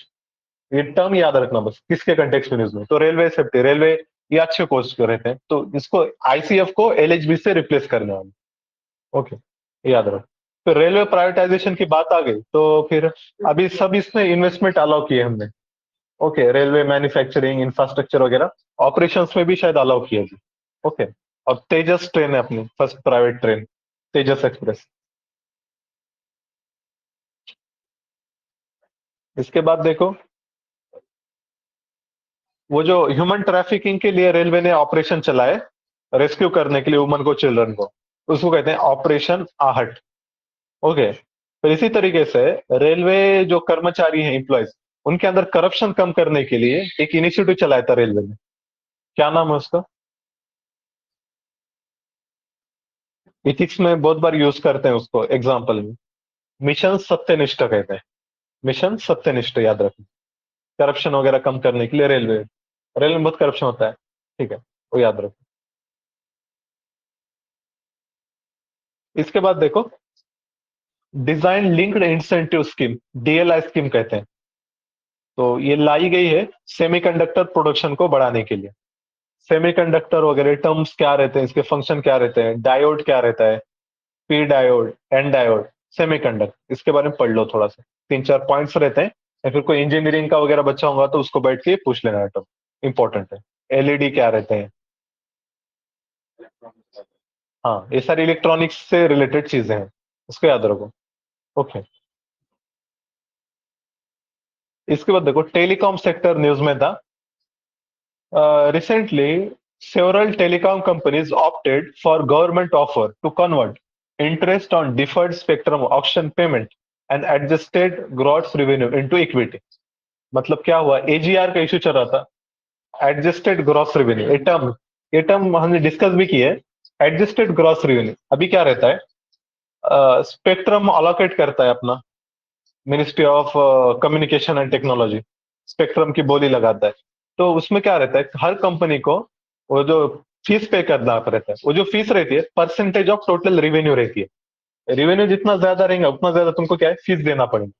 तो अब वो जो रेवेन्यू रहता है कंपनी का, उसमें सिर्फ टेलीकॉम रिलेटेड ऑपरेशन मतलब कैलकुलेट करना है, या वो कंपनी के दूसरे अदर एक्टिविटीज भी रहेंगे जिससे प्रॉफिट मिलता है, तो वो भी कैलकुलेट करना है। तो इस पे इशू चल रहा था। कंपनीज क्या बोल रहे थे, सिर्फ टेलीकॉम रिलेटेड जो एक्टिविटीज है उतना इनकम तुम रेवेन्यू के टाइम ले लो। लेकिन गवर्नमेंट क्या बोल रहा था, telecom plus non telecom activities भी जो चल रहे हैं तुम्हारे, वो भी हम कैलकुलेट करें। कोर्ट में गया था है, फिर कोर्ट में क्या बोलता कोर्ट, वो नॉन टेलीकॉम रेवेन्यू भी आएगा लाइसेंस फी कैलकुलेट करते हुए। हाँ, अब कंपनी को तो अब बहुत पैसा देना पड़ेगा। तो फिर कंपनी ने क्या ऑफर किया गवर्नमेंट को, हम इतना पैसा तो नहीं दे सकते, लेकिन आपको इक्विटी मतलब आपको कुछ शेयर्स देंगे हमारी कंपनी के। शेयर्स पे तुमको हर साल क्या मिलेगा, प्रॉफिट मिलेगा, उससे तुम वसूल कर लो। ये एजीआर का इशू था।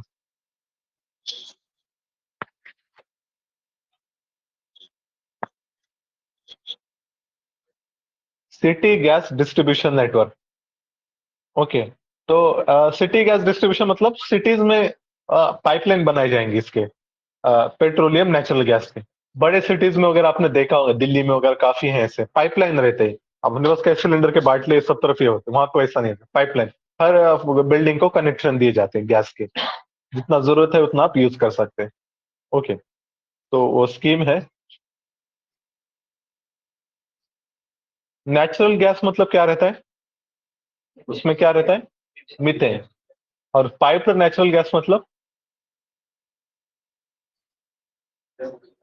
वही मीथेन ही रहेगा। उसको प्रेशर से क्या करते हैं, लिक्विड में कन्वर्ट करते हैं, वो ट्रांसपोर्ट करने आसान रहता है। ओके। ऐसे अपना जो गैस सिलेंडर रहता है ना, उसमें भी उसको लिक्विड में स्टोर करते हैं, बहुत ज्यादा प्रेशर रहता है अंदर। तो जितना प्रेशर बढ़ाते हैं वो लिक्विड हो जाता है। लिक्विड हो से वो ट्रांसपोर्ट करने में वगैरह आसान जाता है। कंप्रेस भी करते हैं ना, तो ज्यादा एक टाकी में ज्यादा रख सकते हैं। लिक्विफाइड एलपीजी इसलिए बोलते हैं उसको, LPG cylinder, liquefied petroleum gas. तो वो डब्बे में क्या रहता है, एलपीजी में क्या रहता है, हाँ, ब्यूटेन और प्रोपेन रहता है एलपीजी में।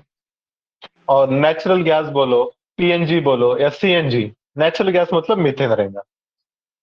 ओके। और एक रहता है एचसीएनजी, इसमें दोनों का मिक्सचर, मीथेन प्लस हाइड्रोजन।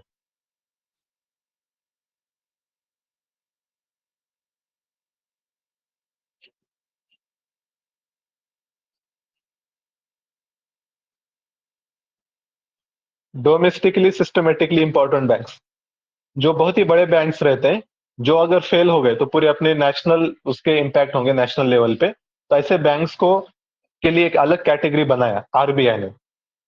तो इनको कहते हैं डी सिप्स। ऐसे तीन बैंक है, एसबीआई, आईसीआईसीआई, एचडीएफसी। तीनों भी इंडियन बैंक है, याद रखो, फॉरेन बैंक नहीं, तीनों भी इंडियन है। ओके। इसका क्राइटेरिया क्या है, banks whose asset exceed 2% of GDP are considered as a part of this group. और ऊपर भी और कुछ क्राइटेरिया है, उनकी जो साइज है, cross jurisdictional activity, complexity, lack of substitute and interconnection. ये सब्स्टिट्यूट वगैरह ऐसे वर्ड्स यूपीएससी पूछता है। अभी पूछा था सब्स्टिट्यूट, कोई एक कंटेक्स्ट में था, अगर कोई प्रोडक्ट की डिमांड बढ़ेगी, नीचे ऑप्शन दिया था, if price of substitute increases, substitute की प्राइस इंक्रीज होंगी तो वो जो प्रोडक्ट है उसकी डिमांड बढ़ेंगी या कम होंगी, बढ़ेंगे। जैसा कॉफी की प्राइस बढ़ गई तो चाय की डिमांड बढ़ जाएंगे, लोग चाय कॉफी कम पियेंगे, चाय ज्यादा। तो सब्स्टिट्यूट। एक रहता है कॉम्प्लीमेंट, चाय के साथ ब्रेड हम खाते हैं, अगर ब्रेड की प्राइस बढ़ गई, सब्स्टिट्यूट कॉम्प्लीमेंट की प्राइस बढ़ गई तो कम हो जाएंगे, चाय की डिमांड कम हो जाएंगे। तो ये जो ऐसे वर्ड्स हैं, सब्स्टिट्यूट, कॉम्प्लीमेंट, टेंजिबल, इंटेंजिबल, इसको घुमा फिरा के क्वेश्चन बनाता है यूपीएससी।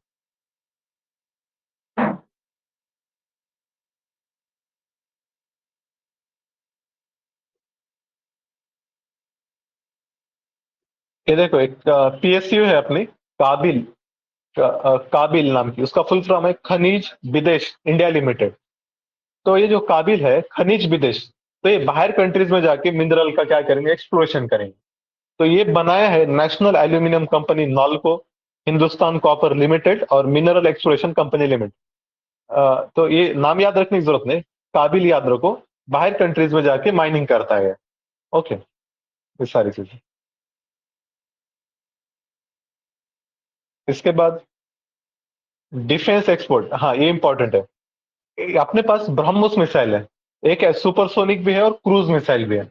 सुपरसोनिक क्रूज मिसाइल क्या रहता है, बहुत एक्यूरेसी रहती है, एकदम गाइडेड रहता है। सुपरसोनिक गाइडेड रहता है, और जो अपना बैलिस्टिक रहता है वो अनगाइडेड रहता है। एक बार बस उसको लॉन्च कर दिए, बाद में उसके ऊपर कंट्रोल नहीं रहता। लेकिन क्रूज मिसाइल का टारगेट पे हिट करने तक कंट्रोल रहता है। तो क्रूज मिसाइल बहुत ही एक्यूरेट रहता है, इफेक्टिव रहता है। तो ब्रह्मोस हमारे क्या है, क्रूज मिसाइल है। ये हाँ इंडिया और रशिया दोनों मिलकर बनाए थे, ब्रह्मपुत्र और मॉस्को रिवर। तो ये हम बेच रहे हैं फिलीपींस को, मतलब हम सप्लाई करें, तो याद रखना फिलीपींस। इसके बाद जो ब्रह्मोस की रेंज है अभी फिलहाल 290 किलोमीटर है, लेकिन अब हम उसको बढ़ाएंगे, बढ़ाकर हम उसको 600 किलोमीटर तक करने वाले हैं। ओके, क्योंकि अभी हमने एक पैक्ट साइन किया, missile technology control regime, MTCR.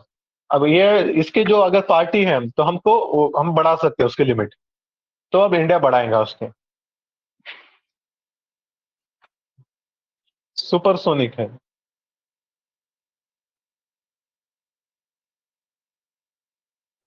Regional cyber security के लिए एक मीटिंग हुई थी, कोलंबो सिक्योरिटी कॉन्क्लेव इसको कहते हैं। ओके, तो इसमें जो कंट्रीज हैं,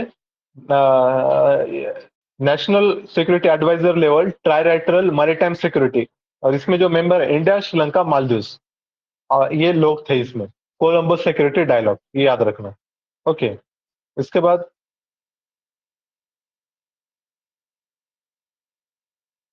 इंडिजिनस एयरक्राफ्ट कैरियर, ये भी इंपॉर्टेंट है। एयरक्राफ्ट कैरियर मतलब ये ऐसे शिप्स रहते हैं जहां से एयरक्राफ्ट मतलब लॉन्च करना और उसको लैंड करना दोनों भी कर सकते हैं। तो ऐसे बहुत कम कंट्रीज के पास है। अभी फिलहाल USA, UK, Russia, France and China have the capability to build aircraft carrier. मतलब ये P5 कंट्रीज के पास कैपेबिलिटी है। अब इंडिया भी अपना बना रहा है। IAC कहते हैं, इंडियन एयरक्राफ्ट कैरियर, विक्रांत जिसका नाम है। ओके, तो इसके ट्रायल्स अभी चल रहे हैं। और अभी इंडिया के पास जो फिलहाल वर्किंग में है वो विक्रमादित्य है, वो रशिया से हमने लिए हैं। ओके, तो एक ही है। एक्चुअली जो जरूरी इंडिया को जरूरत है तीन एयरक्राफ्ट कैरियर की, एक ईस्टर्न कोस्ट पे, एक वेस्टर्न कोस्ट पे, और एक स्टैंड बाय मोड में, रिजर्व में, मतलब कोई खराब हो गया तो ये। देखिए अभी फिलहाल अपने पास एक ही है। ओके, दूसरे हम बना रहे हैं विक्रांत। मतलब वो जो विक्रमादित्य है वो तो रशिया से ली वाली, और फर्स्ट इंडिजिनस अगर बोला तो विक्रांत। ओके, ऑपरेशन सर्द हवा, लास्ट ईयर EPFO के एग्जाम में पूछा था। सर्द हवा किसका एक मिलिट्री एक्सरसाइज है। सर्द हवा, गर्म हवा, ये BSF के रहते हैं। सर्द हवा मतलब ये कोल्ड रीजन में वगैरह चलाएगा, जैसे लद्दाख में वगैरह। ये पता नहीं कहाँ पे किया इसने, विंटर में, सॉरी सर्द हवा तो विंटर, तो ये राजस्थान में हुआ। गर्म हवा मतलब समर में। ओके, तो BSF का ये इनिशिएटिव, बॉर्डर सिक्योरिटी फोर्स, याद रखना इसको।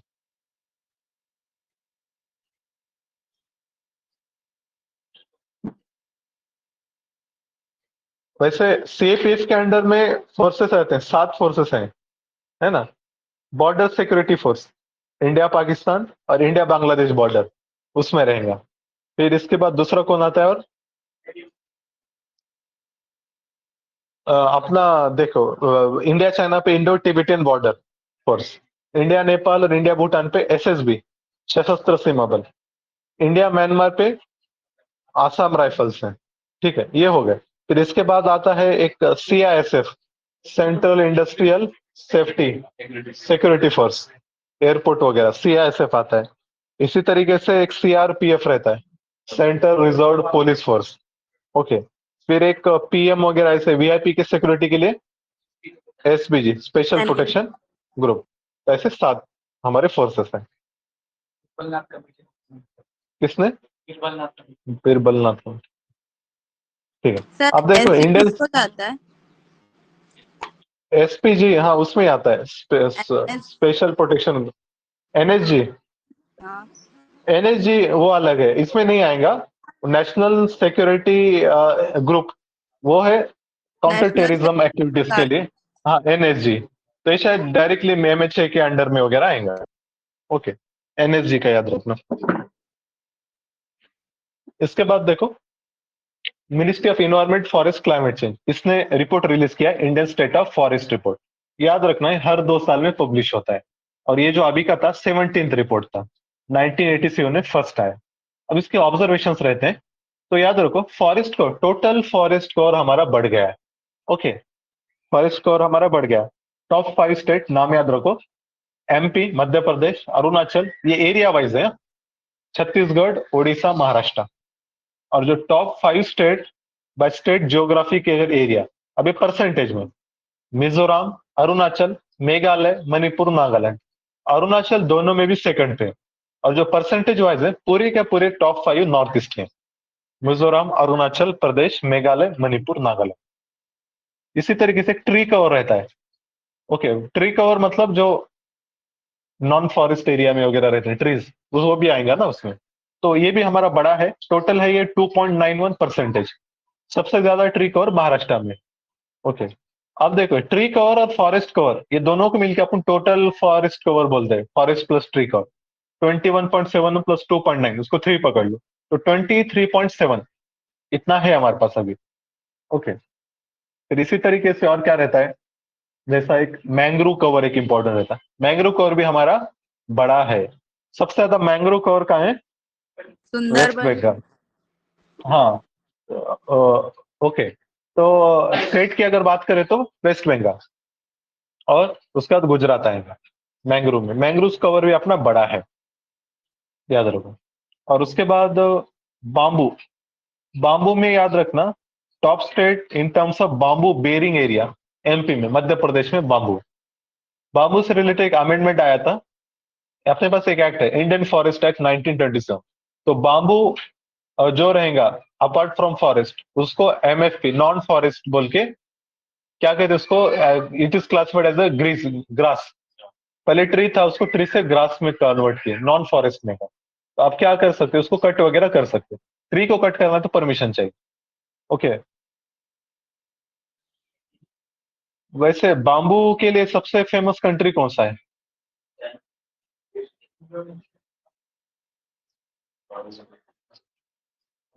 बाम्बू, म्यांमार आता है। म्यांमार बहुत फेमस है बाम्बू, उससे वो bamboo one of the reason था जिसलिए ब्रिटिश ने उसको अनेक्स किया था। वार हुए थे, 3 हुए थे बर्मा के साथ वार। ओके, तो बाम्बू काफी फेमस है, अभी भी वहां का बाम्बू बहुत चलता है। ओके, फिर हाँ हाँ, एमएफपी में आएगा, ट्राइबल्स लोग कर सकते हैं। हाँ,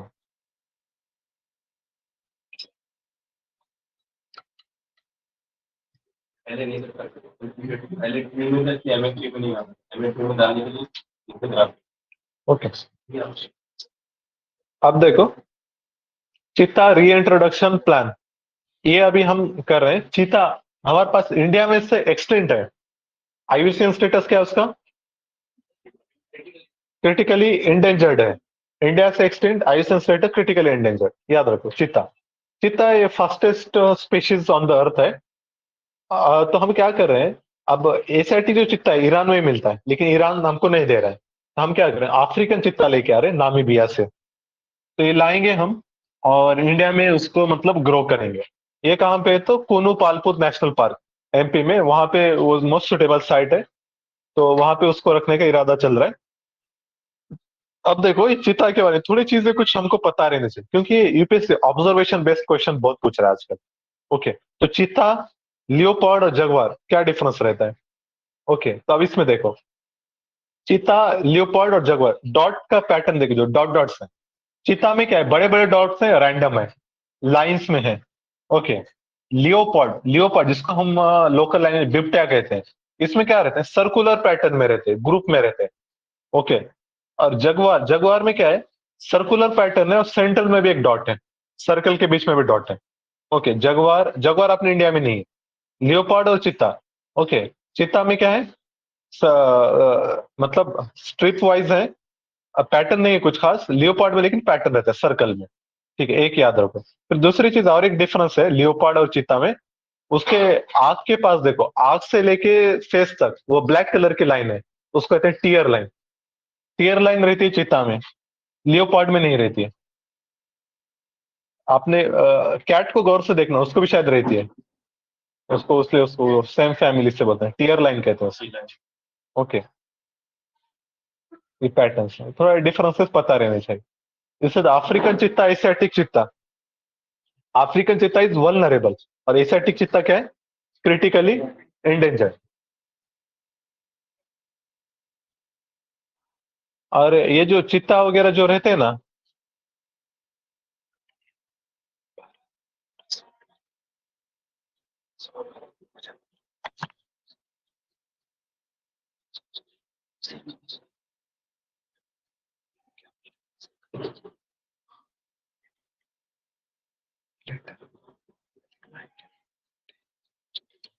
हाँ, इसके बाद देखो वल्नरेबल, क्रिटिकल इंडेंजर्ड, ये तो हमने देख ली। चित्ता वगैरह जो है ना, लियोपार्ड्स, ये ट्री पे भी चढ़ जाते हैं, याद रखना। ट्री पे भी जाके लोग हंट करते हैं। ठीक है, इसके बाद देखो रेड सैंडर्स। कुछ अब हाँ, टाइगर में डिफरेंस क्या रहता है? चीता और टाइगर में डिफरेंस क्या रहता है? टाइगर में स्ट्रिप्स रहते हैं, स्ट्रिप्स ब्लैक कलर के, डॉट नहीं रहेंगे, स्ट्रिप्स रहेंगे। और इसमें क्या रहता है? डॉट डॉट रहते हैं। ओके। और कुछ टाइगर्स आपने सुना हो, काफी व्हाइट कलर के टाइगर्स हैं, व्हाइट कलर टाइगर, तो वो कुछ उनकी मतलब ऐसा स्पेशल फीचर जो है वो एक डिसीज है। ओके, एक्चुअली जीन में म्यूटेशन वगैरह कुछ हो रहा है उनके। ठीक है, व्हाइट कलर के टाइगर, याद रहे। फिर इसके बाद रेड सैंडर्स। ठीक है, रेड सैंडर जिसको हम चंदन बोलते हैं। ओके, रेड रक्त चंदन भी बोलते हैं इसको। तो इसको पहले लिस्ट कंसर्न में रखा गया था, अब फिर से उसको इंडेंजर्ड में लाए, सॉरी नियर थ्रेटन्ड में रखा गया था, अब उसको फिर से इंडेंजर्ड कैटेगरी, याद रखो। और ये जो मिलता है ईस्टर्न घाट्स में मिलता है, endemic tree species with eastern Ghat. और ये क्या है सर? डेसिडियस है, डेसिडियस। ओके, याद रखो। आयुष्मान स्टेटस इंडेंजर्ड। तो इंडेंजर्ड है तो ये WPA के कौन से शेड्यूल में आएगा? ट्री स्पेशीज है, ट्री स्पेशीज क्या में आते हैं? शेड्यूल 6, याद रखो। 6। हाँ, शेड्यूल 1 to 5 ये पूरे एनिमल्स के लिए है।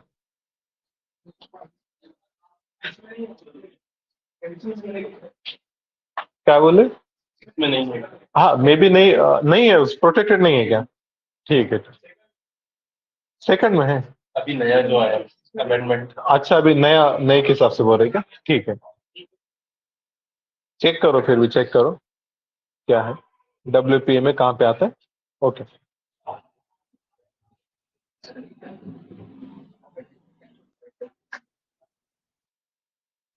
अब देखो इसके बाद जो है हमारा Indian agriculture post COP26 green revolution 2.0, कुछ टर्म्स दिए हैं। देखो, ग्रीन रिवॉल्यूशन 1.0 मतलब पहला जो ग्रीन रिवॉल्यूशन हुआ 1960s में, तो तब क्या किए थे हमने? हाई यील्ड वैरायटी सीड्स को यूज किए थे, इरिगेशन का यूज किए, फर्टिलाइजर का यूज किए, तो ये क्या हो गया? प्रोडक्शन बहुत बढ़ गया। ओके, अभी हम फूड सरप्लस कंट्री, लेकिन साथ में इसके साइड इफेक्ट भी है। ओवर इरिगेशन, ओवर फर्टिलाइजेशन की वजह से क्या हुआ? सॉइल सलाइनिटी बढ़ गई, सॉइल की प्रोडक्टिविटी कम हो गई, मोनोकल्चर प्रैक्टिसेस बढ़ गए। ओके, ये सारी साइड इफेक्ट होगा। तो इनको अब मिनिमाइज करने के लिए ग्रीन रिवॉल्यूशन 2.0 की बात चल रही है। इसको ये और दूसरा नाम है यूर ग्रीन रिवॉल्यूशन भी कहते हैं। ओके, इसमें क्या करना है? सस्टेनेबल एग्रीकल्चर को प्रमोट करेंगे, मतलब जैसा उसको कहते हैं ऑर्गेनिक फार्मिंग, कंपोस्ट मैन्यूअर, ये सारी चीजें, judicious use of water, irrigation, drip irrigation वगैरह, ऐसे फैसिलिटीज यूज करेंगे। तो यहाँ पर कुछ डाटा दिया गया है। एग्रीकल्चर क्या है? Amounts to 40% of greenhouse gas emissions in India. वो पाई चार्ट दिया है, देखो सबसे ज्यादा एनर्जी से रिलेट होता है। एनर्जी मतलब जैसा पावर प्लांट से हमारे थर्मल वगैरह, फिर या फिर व्हीकल्स वगैरह, सब एनर्जी बर्न करते हैं ना, फ्यूल्स वगैरह। तो एनर्जी वाला सेक्टर है, 75% ग्रीन हाउस गैसेस वहां से आते हैं। उसके बाद आता है एग्रीकल्चर से। तो ये थोड़ा याद रखो, बाकी तो जनरल चीजें हैं, कुछ खास है नहीं। अब आगे आ जाओ, जीरो बजट नेचुरल फार्मिंग।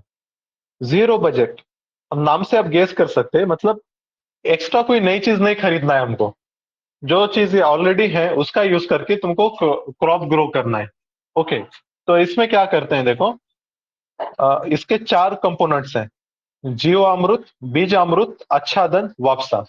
जीवामृत में क्या करते हैं, केमिकल फर्टिलाइजर के बजाय क्या यूज करेंगे, mixture of cow dung and jaggery, pulse, water, soil, ये सारा यूज करेंगे। बीज अमृत, इसमें क्या करेंगे, जो सीड्स रहते हैं, seeds, treatment of seeds, seeds वगैरह बनाएंगे, लोकल वैरायटीज वगैरह, ऐसा कुछ बीज अमृत, प्रोटेक्शन टू सीड्स। फिर एक रहता है आच्छादन। आच्छादन मतलब मल्चिंग जिसको कहते हैं, कवर करना लैंड को, इससे सॉइल इरोजन नहीं होगा, वाटर इवापोरेशन नहीं होगा ये। और वापसा, वापसा में क्या करेंगे, ensuring presence of air and water molecule in the soil, soil moisture को प्रिजर्व वगैरह करना है, विथ रिड्यूस इरिगेशन, और इरिगेशन ओनली एट नून, शाम के टाइम पानी दो बार है, क्यों, दोपहर में दिए तो क्या होगा, इवापोरेशन भी ज्यादा होगा तुम्हारा। तो वापस ये 4 चीजें हैं, इसको याद रखो। ओके, बायोडाइवर्सिटी एक्ट, बायोडाइवर्सिटीज, ये इनिशिएटिव है, देखो स्पेलिंग अलग है, CITI सिटीज है इसमें, वर्ल्ड इकोनॉमिक फोरम इसने लॉन्च किया बायोडाइवर्स सिटीज। ओके, तो ये क्या करेंगे इसमें, कुछ सिटीज में बायोडाइवर्सिटी प्रमोट करना, simple. Okay, world economic forum के ऊपर, या फिर जनरली कोई भी एक इन्वायरमेंटल बॉडी है, ऑर्गन है, एक स्टेटमेंट जनरली आता है, it is only an intergovernmental organisation. Okay, generally जो इन्वायरमेंटल के बॉडीज रहते हैं, गवर्नमेंट भी रहता है, प्राइवेट सेक्टर भी रहता है, NGOs भी रहते हैं, तो ये क्या ओनली इंटर गवर्नमेंटल बोला तो रॉन्ग होगा। तो आप ऐसे चेक करना, अगर ऐसे ही क्वेश्चन अगर UN के बारे में, United Nation general assembly, only intergovernmental ही है ना, तो ये आप सही बोल सकते हैं।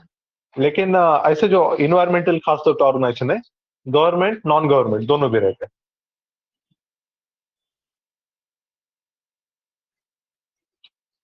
Earth is witnessing 6th mass extension. Okay, mass extension मतलब बहुत सारे जो स्पेशीज हैं वो एक्सटेंट हो रहे हैं, लेकिन देखो अर्थ में अभी तक इससे पहले 5 बार ऐसा एक्सटेंशन हो गया, बहुत सारे स्पेशीज की डेथ हो गई, और ये छठा है। लेकिन अभी डिफरेंस क्या है, इससे पहले जो थे नेचुरल कॉजेस के वजह से, आपके जो हो रहे हैं वो ह्यूमन कॉजेस का, इसलिए इसको कहते हैं एंथ्रोपोसिन, क्या क्या नाम, एंथ्रोपोसिन एक्सटेंशन। इससे पहले के जो है ओर्डोवियन, डेनोवियन, पर्मियन, ट्रायसिक, ट्रायसिक में डायनासोर्स मर गए थे तुम्हारे साथ, फिर ये सारे हैं, और आपका जो है एंथ्रोपोसिन। अभी एक कल एग्जाम था ASR में, उसमें बहुत अच्छा क्वेश्चन पूछा, उसने पूछा, हमने पढ़ा होगा एक जो पीरियोडिक टाइम स्केल रहती है, इयॉन, ईरा, पीरियड, इपोच, ऐसे 4 चीजें हैं उसमें। तो उसने पूछा अभी कौन सा पीरियड चल रहा है, प्रेजेंट का पीरियड कौन सा है, क्या आना चाहिए answer, eon, era, period, epoch. Epoch क्या है ये तो बताओ, होलोसिन इपोच है, हाँ वही होलोसिन कहते हैं उसको, होलोसिन के बाद एंथ्रोपोसिन आ गया, अभी ऑफिशियल आया। और जो पीरियड है वो क्वार्टरनरी पीरियड है, क्वार्टरनरी पीरियड है, और इयॉन, ईरा, पीरियड, इपोच, तो वो पूछ जाता है क्वार्टरनरी पीरियड। तो ये टाइम स्केल देख लो, ज्योग्राफी के बुक में दिया हुआ है, NCERT के 12 के, शायद NCERT में 12th या 11th, पढ़ लो उसको, अभी का प्रेजेंट का तो भी हमको पता रहना चाहिए। इसके बाद IMD जो है अपना, Indian meteorological department, launches first climate hazard and vulnerability atlas. Climate hazard और वल्नरेबिलिटी एटलस इसने लॉन्च किया।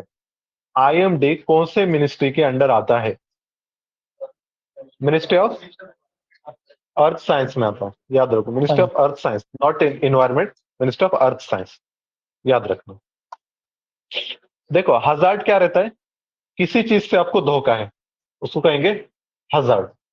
ओके, वल्नरेबिलिटी, वल्नरेबिलिटी मतलब ससेप्टिबिलिटी, आप वो चीज को इम्पैक्ट, मतलब कितना इम्पैक्ट करेंगे आप पर, कितना ज्यादा आपका आप रिस्क जोन है, मतलब वल्नरेबिलिटी मतलब ससेप्टिबिलिटी टू हजार्ड। जैसा हम अगर फ्लड्स की बात करें, तो कोस्टल रीजन जो है वो मोर ससेप्टेबल है देन इंटीरियर। ओके, तो ससेप्टेबल, वल्नरेबल है ज्यादा। तो जब when hazard act on vulnerability, it is called as disaster, याद रखो। डिजास्टर जब एक्चुअली में हजार्ड वल्नरेबिलिटी पे एक्ट हो रहा है, मतलब सुनामी आ रहा है तमिलनाडु में और कई सारे लोग मर गए, तो इसको हम डिजास्टर बोलेंगे। सुनामी आने के चांसेस हैं, इसको हम हजार्ड बोलेंगे। वल्नरेबिलिटी मतलब कोस्टल लोग तमिलनाडु के। अगर कोई अर्थक्वेक सन पे आ रहा है, सॉरी मून पे आ रहा है, तो वो क्या होगा हमारा, उसको डिजास्टर नहीं कहेंगे। लॉस ऑफ लाइव्स और वेल्थ नहीं हो रहा है इसमें, वो बस हजार्ड बोल सकते हैं, ज्यादा डायरेक्ट इनडायरेक्ट कुछ इफेक्ट हो सकता है, लेकिन उसको डिजास्टर नहीं कहेंगे। डिजास्टर में क्या होगा ना, loss of human lives and wealth. Okay, याद रखो, तीन टर्म इंपॉर्टेंट है।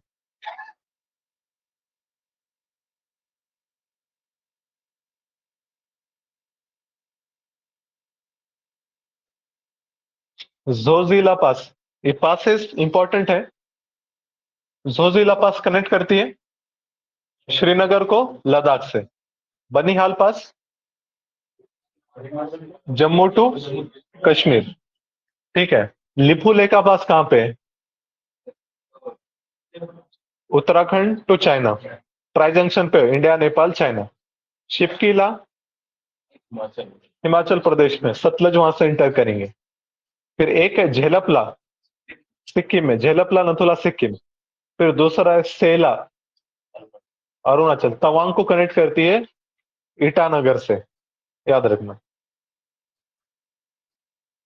इंडोनेशिया अपनी कैपिटल शिफ्ट कर रहा है from Jakarta to Kalimantan. New capital will be called as Nusantara, meaning archipelago. Okay, map देख लो। जकार्ता जो है उसको सुमात्रा आइलैंड कहते हैं, लेकिन अभी वहां से शिफ्ट करेंगे कालीमंतन, क्योंकि क्या हो रहा है, पॉपुलेशन बहुत बढ़ गई है और वो सी लेवल राइज वगैरह हो रहा है ना, तो वो हिसाब से वो सेफ नहीं है उतना जकार्ता लॉन्ग टर्म में, तो इसलिए उसको कालीमंतन आइलैंड, ये बहुत बड़ा आइलैंड है वहां पे। कालीमंतन आइलैंड पे 3 कंट्रीज हैं, सिर्फ इंडोनेशिया नहीं है। कालीमंतन में इंडोनेशिया है, ऊपर का जो ब्लैक कलर है वो मलेशिया है, और Brunei, one of the richest nation है ब्रुनेई। ओके, पेरू, पेरू कल क्वेश्चन पूछा गया था हमको एएसआरबी के एग्जाम में, इनमें से कौन सा कंट्री पेरू की बॉर्डर को टच नहीं करता। पेरू नहीं था, बोलीविया, बोलीविया की बॉर्डर टच नहीं करता। अब डायग्राम देखो, तो ऑप्शन में उसने क्या दिया, पेरू, अर्जेंटीना, पेराग्वे, उरुग्वे। क्या रहना चाहिए आंसर, उरुग्वे आंसर रहना चाहिए, जो पेरू की बॉर्डर टच नहीं करता। और याद रखो, बोलीविया ये लैंडलॉक कंट्री है, पैराग्वे लैंडलॉक है, लेकिन उसकी जो पैराग्वे रिवर है ना, वो रिवर से उसका एक्सेस है अटलांटिक ओशन का, बड़ी रिवर है। लैंडलॉक है तो है, लेकिन वो एक्सेसिबल टू द ओशन है, बाकी सारे कोस्टल है, सबको एक्सेस है। फिर बोलिविया जो है उसको एक्सेस नहीं। पेरू में और क्या खास है, यहाँ पे एक माचू पिचू ये साइट है, शायद वर्ल्ड के इसमें से है, वो क्या कहते हैं उसको, surprise, wonders of the world, Machu Picchu. यहाँ पे फेमस सिविलाइजेशन था, इंका सिविलाइजेशन कहते हैं। ओके, पेरू में इंका सिविलाइजेशन था, ये देखो इनके ऐसे बिल्डिंग्स वगैरह हैं। ओके, इंका सिविलाइजेशन कहते हैं, पूरा अपना हड़प्पा जैसा समझो, लेकिन यह उतना पुराना नहीं है, ये 15th सेंचुरी का है। 15th सेंचुरी, दिल्ली सल्तनत के टाइम का समझो। और इसमें क्या है, इंकास इंकास को राइटिंग लैंग्वेज नहीं थी, स्क्रिप्ट नहीं थी। ओके, तो इसलिए इसके रिटन रिकॉर्ड भी नहीं है। ठीक है, अब आगे बढ़ते हैं। ऐसे टर्म्स आप पढ़ लेना, मैकडोनाल्डाइजेशन क्या रहता है, लिख लो टर्म्स कुछ। ग्लोबलाइजेशन क्या है, फिर एक रहता है ग्लोकलाइजेशन, ग्लोबल चीज को लोकल एस्पेक्ट्स आ रहे हैं। जैसा क्या करते हैं ग्लोबल और में लोकल, जैसा लोग क्या कर रहे हैं, जीन्स पर कुर्ता पहनते हैं, वो ग्लोकलाइजेशन हो, ग्लोबल चीज लोकल में मिक्स हो रहा है दोनों का। या फिर योगा डे सेलिब्रेट कर रहे हैं, योगा ट्रेडिशनल है इसलिए उसका डे सेलिब्रेट कर रहे हैं, तो ये होगा। ठीक है, फिर इसी तरीके से मैकडोनाल्डाइजेशन, ये भी वैसे फूड हैबिट्स वगैरह सबके सेम हो रहे हैं। ओके, हेट क्राइम्स वगैरह बढ़ रहे हैं। ये एप्स अभी आए थे देखो, which featured humiliating mock auction of more than 100 Muslim woman active in public life were arrested. App बनाए थे उस पे मॉब फोटो सेल कर रहे थे। ओके, अब ये सारी चीजें है ना, हमको एहतियात करना है अपने प्रैक्टिकल डेली लाइफ में भी। बच्चे क्या करते हैं, स्टेटस रख देते हैं, ओके, सबको विजिबल रहता है, व्हाट्सएप पे फोटो रखते, फेसबुक पे ये करते, ये सारी चीजें मतलब फोटोज आपके कोई उसको कैप्चर कर सकता है और ये कर सकता है। तो ऐसे मामलों में एहतियात करना चाहिए हमको, सभी को, खास तौर पे। हम बहुत ही कैजुअल लेता है ऐसी चीजों को, फोटो पोस्ट करना, ये करना, तो ऐसा एहतियात करना चाहिए। ओके,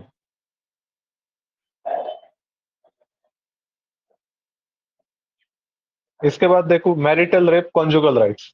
अभी डिमांड चल रही है कि मैरिटल रेप को एज अ क्राइम बोल के डिक्लेयर करो। ओके, लेकिन सेंट्रल गवर्नमेंट बोल रहा है कि अगर मैरिटल रेप को अगर क्राइम बोले तो फिर बहुत मसला हो जाएगा, कैसा आप उसको डिस्टिंग्विश करोगे, फिर फैमिली रिलेशन आपके एकदम डिस्टेबल हो जाएंगे। ओके, तो सेंट्रल गवर्नमेंट इसको अपोज कर रहा है, लेकिन वो डिमांड तो बहुत चल रही है इसकी। ओके, और जो रेप के डेफिनेशन से मैरिटल रेप को अलग रखा गया है, वो काउंट नहीं होता, वो सेक्शन 375 में आता है। तो अब कुछ एक्ट याद रखना है हमको, जैसा डोमेस्टिक वायलेंस एक्ट है 2005 का, वो एक एक्ट है। फिर ऐसा एक सेक्शन 498A ऑफ आईपीसी, वो भी डोमेस्टिक वायलेंस से रिलेटेड है। वो दो चीजें याद रखो, 498A और डोमेस्टिक वायलेंस एक्ट।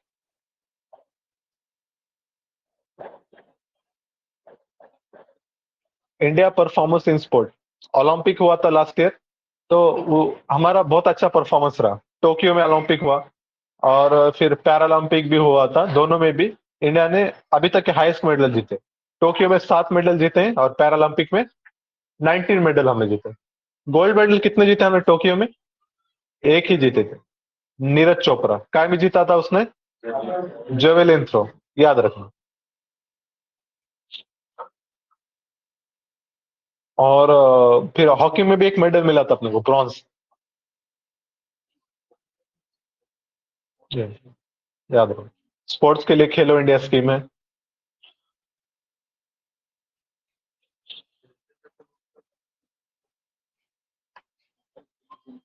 एक टर्म है देखो यहाँ पे ट्रांसप्लांटेशन से रिलेटेड, जेनो ट्रांसप्लांटेशन। एनिमल से कोई चीज ह्यूमन को ट्रांसप्लांट करना, जैसा अभी पिग का हार्ट ह्यूमन को ट्रांसप्लांट किए थे यूएसए में, तो इसको कहते हैं जेनो ट्रांसप्लांटेशन। ओके,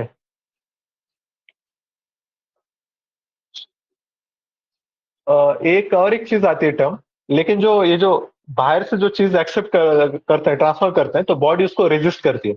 बॉडी के लिए तो एंटीजेन हो गया ना, तो बॉडी की इम्यून सिस्टम उसको क्या कहती है, अपोज करेंगे। उसको क्या कहते हैं वो टर्म को? उसको कहते हैं देखो, एक तो ग्राफ्ट रेजिस्टेंस कहते हैं उसको। तो ऐसे कुछ टर्म आती है उसको, HLA, ह्यूमन ल्यूकोसाइट एंटीजन वगैरह, ऐसा कुछ टर्म्स रहती है। तो याद रखो, फिर अगर सपोज किसका किडनी फेल हो गया, तो किडनी समझो माँ की या फादर की किडनी बिटा रहे, तो फिर उनको क्या करते हैं, इम्यूनो सप्रेसेंट इंजेक्शन देते हैं। इम्यून सिस्टम सप्रेस हो जाती और बार बार उसको देते हैं कुछ टाइम के बाद, तो फिर कम कम होते, फिर वो एक्सेप्ट कर लेती बॉडी। याद रखना।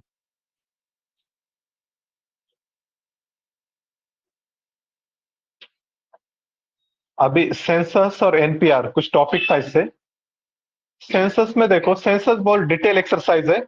इसमें age, sex, birth place, mother tongue, religion, ये सारी चीजें देखी जाती है, सब रिकॉर्ड लेते। ओके, और जो एनपीआर है, एनपीआर में डेमोग्राफिक डाटा भी है और बायोमेट्रिक डाटा भी लिया जाता है इसमें। बायोमेट्रिक मतलब फिंगरप्रिंट्स, आइरिस स्कैनर वगैरह, ये सारी चीजें देखते हैं। एनपीआर मतलब नेशनल पॉपुलेशन रजिस्टर। तो मुझको बताओ, नेशनल पॉपुलेशन रजिस्टर में सिर्फ सिटीजन को लेंगे या नॉन सिटीजन को भी लेंगे? दोनों को भी लेंगे, क्योंकि पॉपुलेशन रजिस्टर बोल रहा है, कितनी पॉपुलेशन उसका रजिस्टर। तो रेसिडेंट, नॉन रेसिडेंट। रेसिडेंट मतलब जो आदमी 6 महीने से ज्यादा यहाँ पर इरादा है उसका रहने का इंडिया में या रह चुका है, तो वो सारे आएंगे एनपीआर। और एनपीआर, और दूसरा था NRC, national register of citizen. इसमें क्या करें, सिटीजन रहेगा या नॉन सिटीजन या दोनों? Only citizen. एनआरसी सिर्फ सिटीजन होगा। अब सेंसस में सिटीजन, क्योंकि कंट्री की पॉपुलेशन बोलते हैं, तो सेंसस में सिटीजन कर लिए। जो हम जीडीपी कैलकुलेट करते हैं ना, gross domestic product, sorry, gross national product. National product में कौन लेते हैं? रेसिडेंट का कैलकुलेट करते हैं, नेशनल्स का कैलकुलेट करते हैं? जीएनपी में नेशनल, जीएनपी में सोचो और बोलो। नेशनल नहीं लेते हैं, रेसिडेंट लेते हैं। 6 मंथ से ज्यादा रेसिडेंट है तो उसका भी क्या आएगा? जीएनपी में कैलकुलेट होता है। ओके, जीएनपी रेसिडेंट्स, और जीडीपी में कोई भी हो जो हमारे पास आके रह रहा है। ओके, यहाँ पे बिजनेस कर रहे हैं, ठीक है, याद रखो रेसिडेंट की टर्म है वहां पे।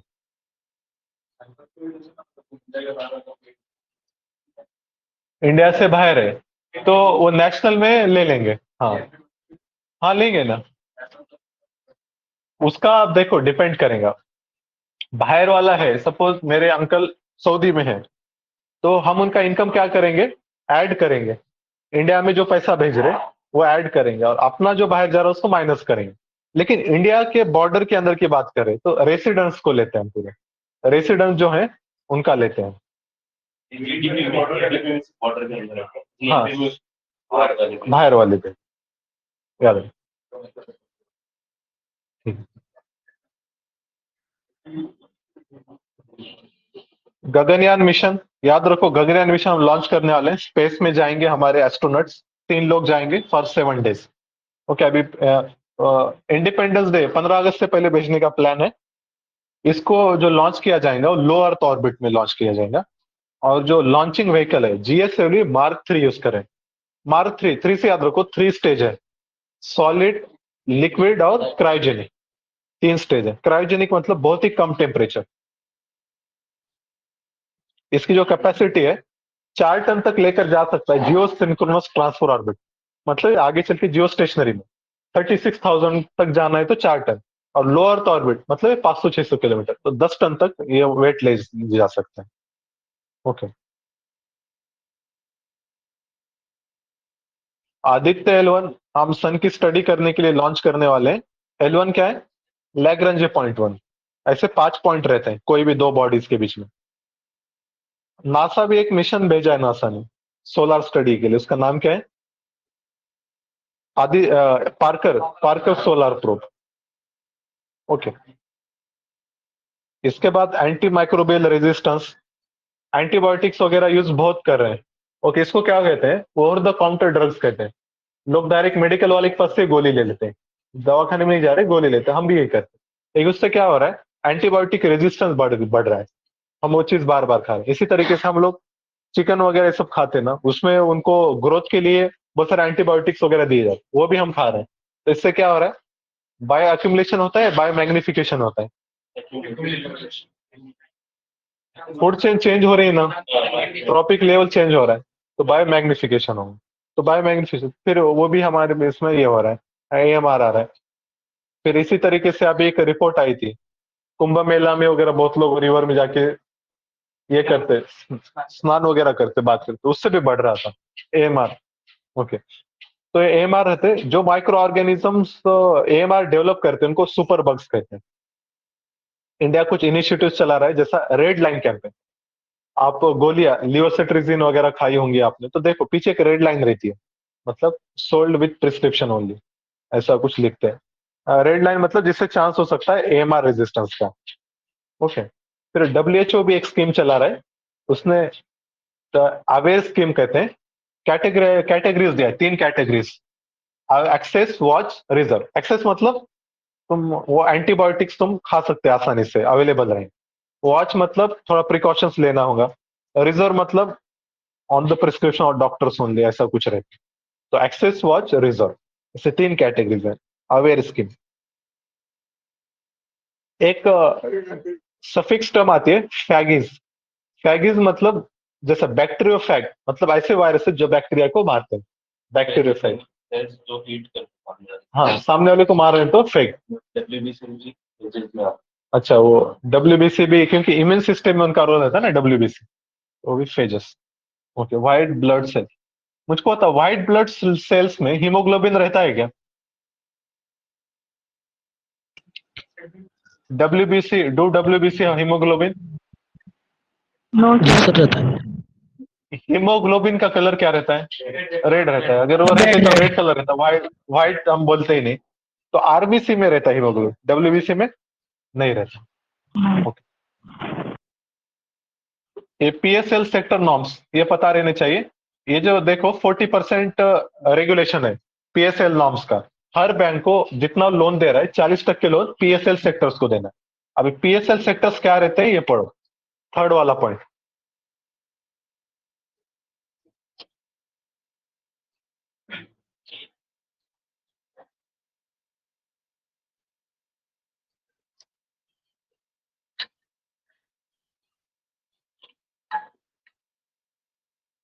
अब एक स्टेटमेंट ध्यान से सुनो।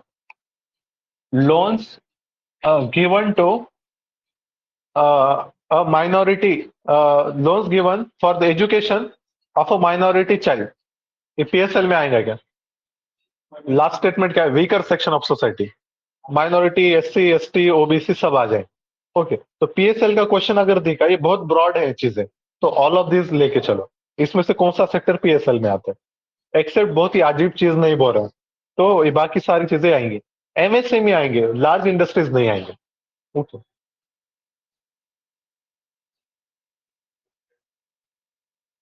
आवाज आ रही है? Yes I am audible? Yes, sir. हाँ, ओके, चलो ठीक है, आगे बढ़ते हैं। इंडिया लॉन्च ई अमृत पोर्टल। ई अमृत ये किसके लिए है? One stop destination for all information on electric vehicles. Electric vehicles के लिए हमने ई अमृत पोर्टल लाया और एक स्कीम भी चला रहे हैं, fame, faster adoption and manufacturing of hybrid electrical vehicle. अभी इंडिया ने कुछ फ्यूल रिलीज किया, E15, E20। ये क्या है?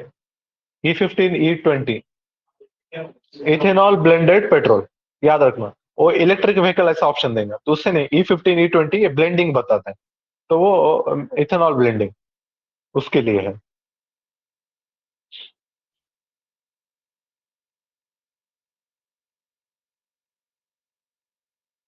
एक ये इंपॉर्टेंट है ये वाला, India space 7.5.2, Indian space research organisation ISRO, ISRO small satellite launch vehicle to have maiden flight in अप्रैल।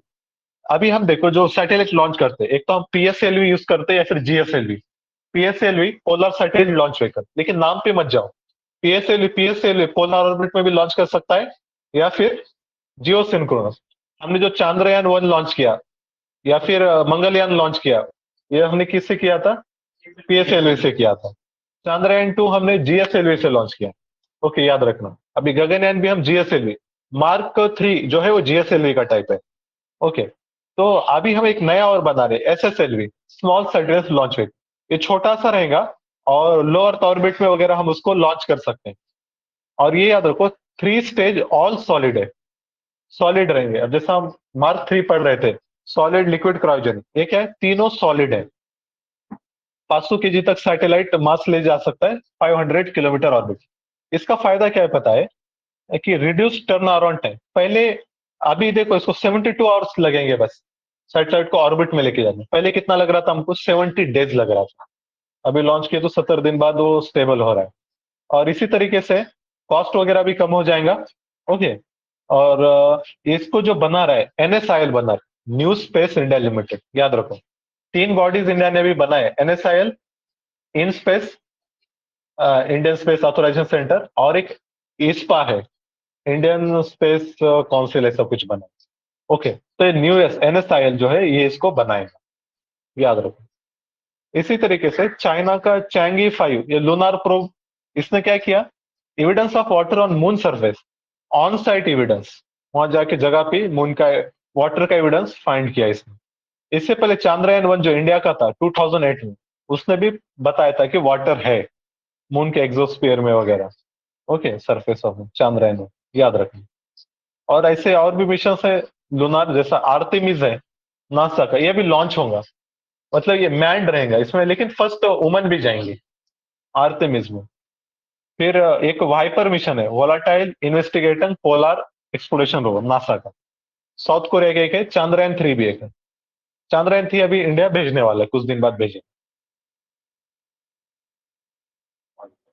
चांद्रयान 3 में क्या रहेगा? लैंडर भी रहेगा, रोवर भी रहेगा, लेकिन ऑर्बिटर नहीं रहेगा। ऑर्बिटर जो ऑर्बिट करता है, तो Chandrayaan-2 का ऑर्बिटर जो है ना उसको यूज करेंगे, वो अभी भी चल रहा है वहां पे। ठीक है।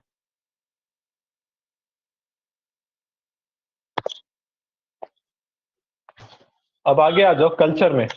आदि शंकराचार्य न्यूज में थे। ओके। उनका हम जब भक्ति मूवमेंट पढ़ते हैं तो उसका स्टार्ट इनसे ही होता है, आदि शंकराचार्य।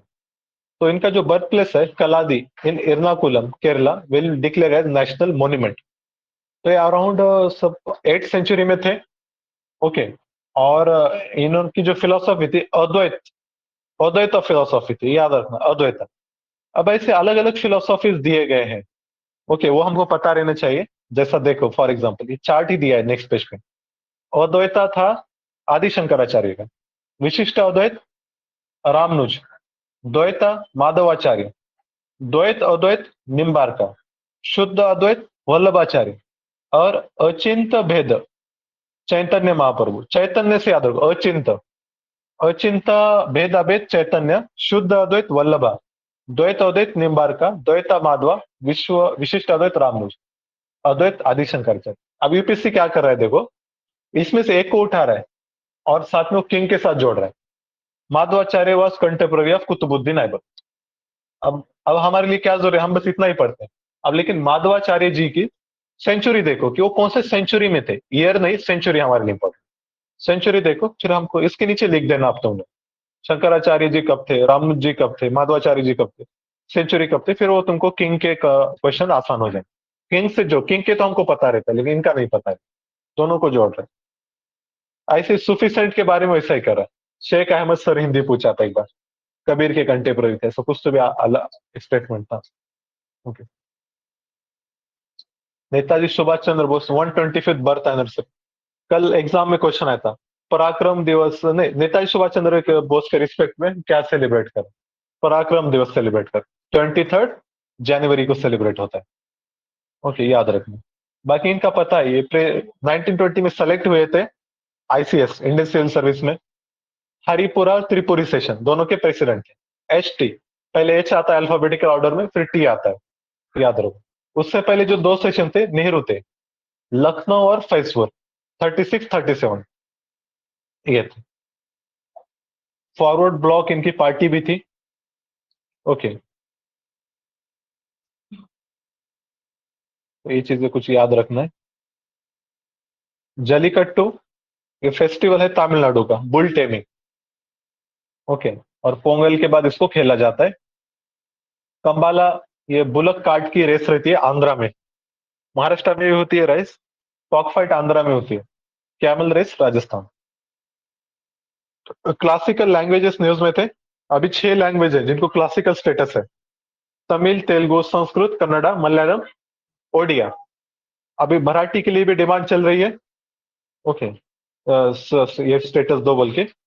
हिंदी नहीं है, याद रखना, Sanskrit is there not Hindi.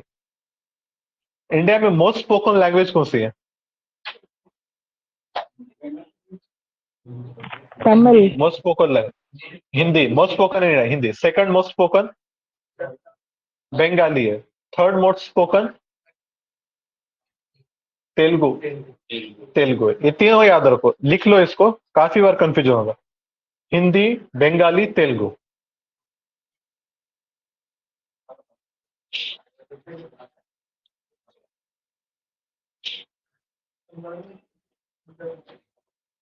Living root bridges, इनको वर्ल्ड हेरिटेज स्टेटस दो, ऐसी डिमांड चल रही है। ये मेघालय में मिलते हैं। और जो रबर प्लांट्स है उसके रूट्स को इस तरीके से बढ़ाया जाता है कि वो आगे चल के क्या होता है, ब्रिज बन जाता है। ऐसे फोटो है यहाँ पे, living root bridges, natural bridges है। खासी ट्राइब मतलब इसमें है आगे। देखो और एक टर्म न्यूज में चल रही, मेटावर्स। मेटावर्स क्या है?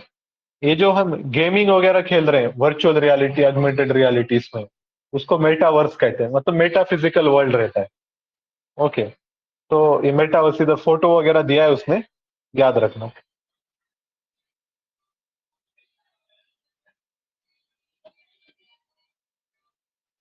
कुछ स्कीम्स न्यूज में है। प्रधानमंत्री जनधन योजना, जनधन योजना में क्या किया जा रहा था, सबको लिए अकाउंट ओपन किए जा रहे थे बैंक में, और एटीएम कार्ड भी दिया जा रहा था, रुपए डेबिट कार्ड। ठीक है, 2015 में लॉन्च किया गया मिनिस्ट्री ऑफ फाइनेंस, और it was launch for financial inclusion. Inclusion की वर्ड है, फाइनेंशियल इंक्लूजन। ओवरड्राफ्ट, ओवरड्राफ्ट मतलब अकाउंट में पैसा नहीं है फिर भी आप पैसा निकाल रहे हो, तो ऐसा पीएम जनधन अकाउंट रहेगा तो आप 10,000 तक पैसा निकाल सकते। पैसा नहीं है लेकिन 10,000 वो बाद में लेगा कंपनी, बैंक लेगा वापस, थोड़ा इंटरेस्ट वगैरह चार्ज करके, लेकिन 10,000 तक आप ओवरड्राफ्ट कर सकते हैं, याद रखिए। किसान क्रेडिट कार्ड जो रहता है उसके अंदर ओवरड्राफ्ट, किसान क्रेडिट कार्ड जो रहता है उसके अंदर है क्या ओवरड्राफ्ट? उसका चेक करना पड़ेगा।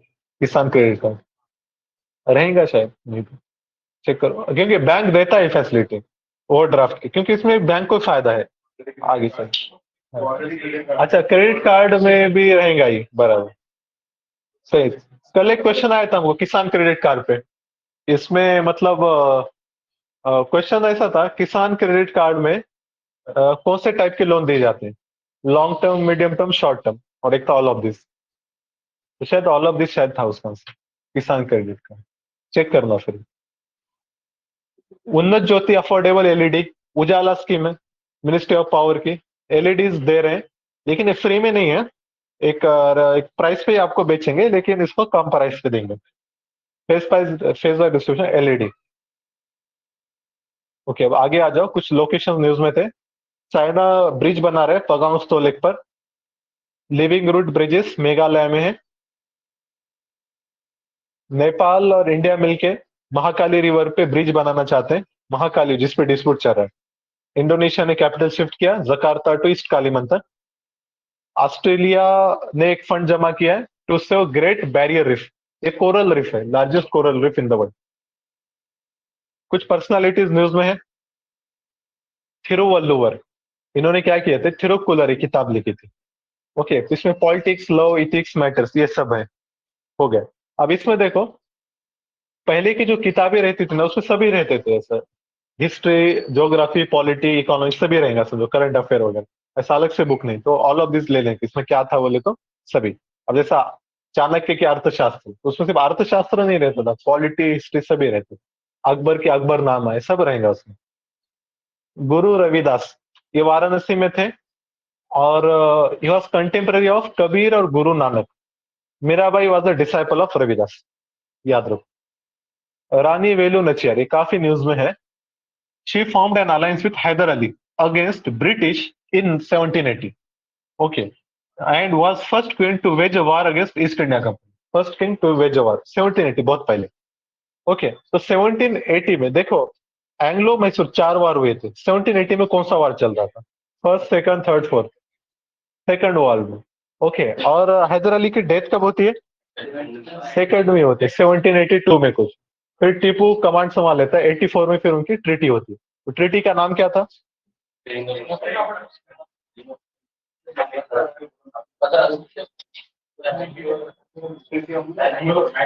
बेंगलुरु था। हाँ, देखो इसको ऐसे याद रखो कि 4 मैचेस हुए थे मैसूर और ब्रिटिश में। तो फर्स्ट मैच मैसूर जीता, तो ट्रीटी कहाँ होंगी, उनके कैपिटल में होगी, वहां तक जाते हैं। ट्रीटी ऑफ मद्रास, मद्रास वहां का सेंटर था ब्रिटिश। सेकंड ड्रॉ हो जाती है, ड्रॉ होने के बाद दोनों के बीच में, बेंगलुरु दोनों के बीच में आता है वहां पे। थर्ड में क्या हुआ, मैसूर हार गया, तो वो जाएंगे सीधा कहाँ पे, श्रीरंगपट्टनम में। और फोर्थ में क्या होता है, टीपू को ही खत्म कर देते हैं, तो ट्रीटी का मसला ही नहीं ऐसा। ठीक है। त्यागराजा एक कर्नाटिक म्यूजिक कंपोजर था। ऐसे एक नाम लिखो, पुरंदर दासा। ओके, तो ये याद रखना, पुरंदर दासा। वो इनसे भी पुराना था, त्यागराजा से भी। उसको पितामह, उनको पितामह ऑफ कर्नाटिक म्यूजिक कहते। फातिमा शेख, जो फर्स्ट गर्ल्स स्कूल जो था इंडिया का, वो बनाए थे सावित्रीबाई फुले और फातिमा शेख, ये दोनों भी टीचर थे वहां के। तो 1848 में बना। और जो बेथुन स्कूल था कलकत्ता में, वो आता 1849 में आता, याद रखना, 1 साल पहले का। स्वामी विवेकानंद, ये 1893 में वर्ल्ड रिलीजन कॉन्फ्रेंस में गए थे। किताबें लिखी, ज्ञान योग, भक्ति योग, कर्म योग, जिनके एंड में योग रहता है, इनकी किताबें। खान अब्दुल गफ्फार खान, इनको भारत रत्न भी दिया गया, फ्रंटियर गांधी भी कहते थे। 1930s में सिविल डिसोबीडियंस में उन्होंने बहुत बड़ी मूवमेंट खड़ी किए थे वहां पे। और एक पख्तून थे, पख्तून और Pathan, north west frontier province, और now called as Khyber Pakhtunkhwa.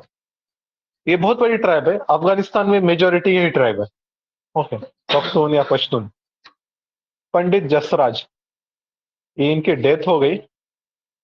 अच्छा sorry, 92nd birth anniversary. Okay sir, death भी हो गई इनकी, देख लें। ही वॉज फ्रॉम मेवाती घराना, अ school of music known for traditional performance of ख्याल। घराना जो है, आप समझो कोई एक घराना दिया और बोलेगा कि वो हिंदुस्तानी म्यूजिक का है, कर्नाटिक म्यूजिक का, तो किसका रहेगा? घराना सिर्फ हिंदुस्तानी म्यूजिक में, कर्नाटिक म्यूजिक में पूरा एक ही घराने में आता है, वहां पे वेरिएशंस नहीं है। तो ये मेवाती घराना से थे। ख्याल वगैरह ऐसे वर्ड्स याद रखो। अभी कल कल या परसों एक बहुत बड़े सिंगर की डेथ हो गई, म्यूजिशियन की। क्या नाम था?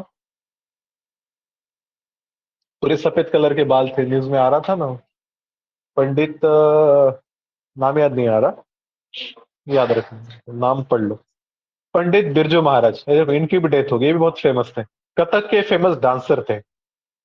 कथक कथक ये मुगल ने इसको पैट्रोनेज दिया था ना, फिर अवध में भी बहुत चला है, वाजिद अली शाह वगैरह। कथक, ठीक है। तो इस तरीके से अपना मैगजीन मतलब कवर हो जाता है अगस्त, ये सॉरी, जनवरी 2022। ओके, तो ठीक है। किसी का कोई डाउट? Any doubt?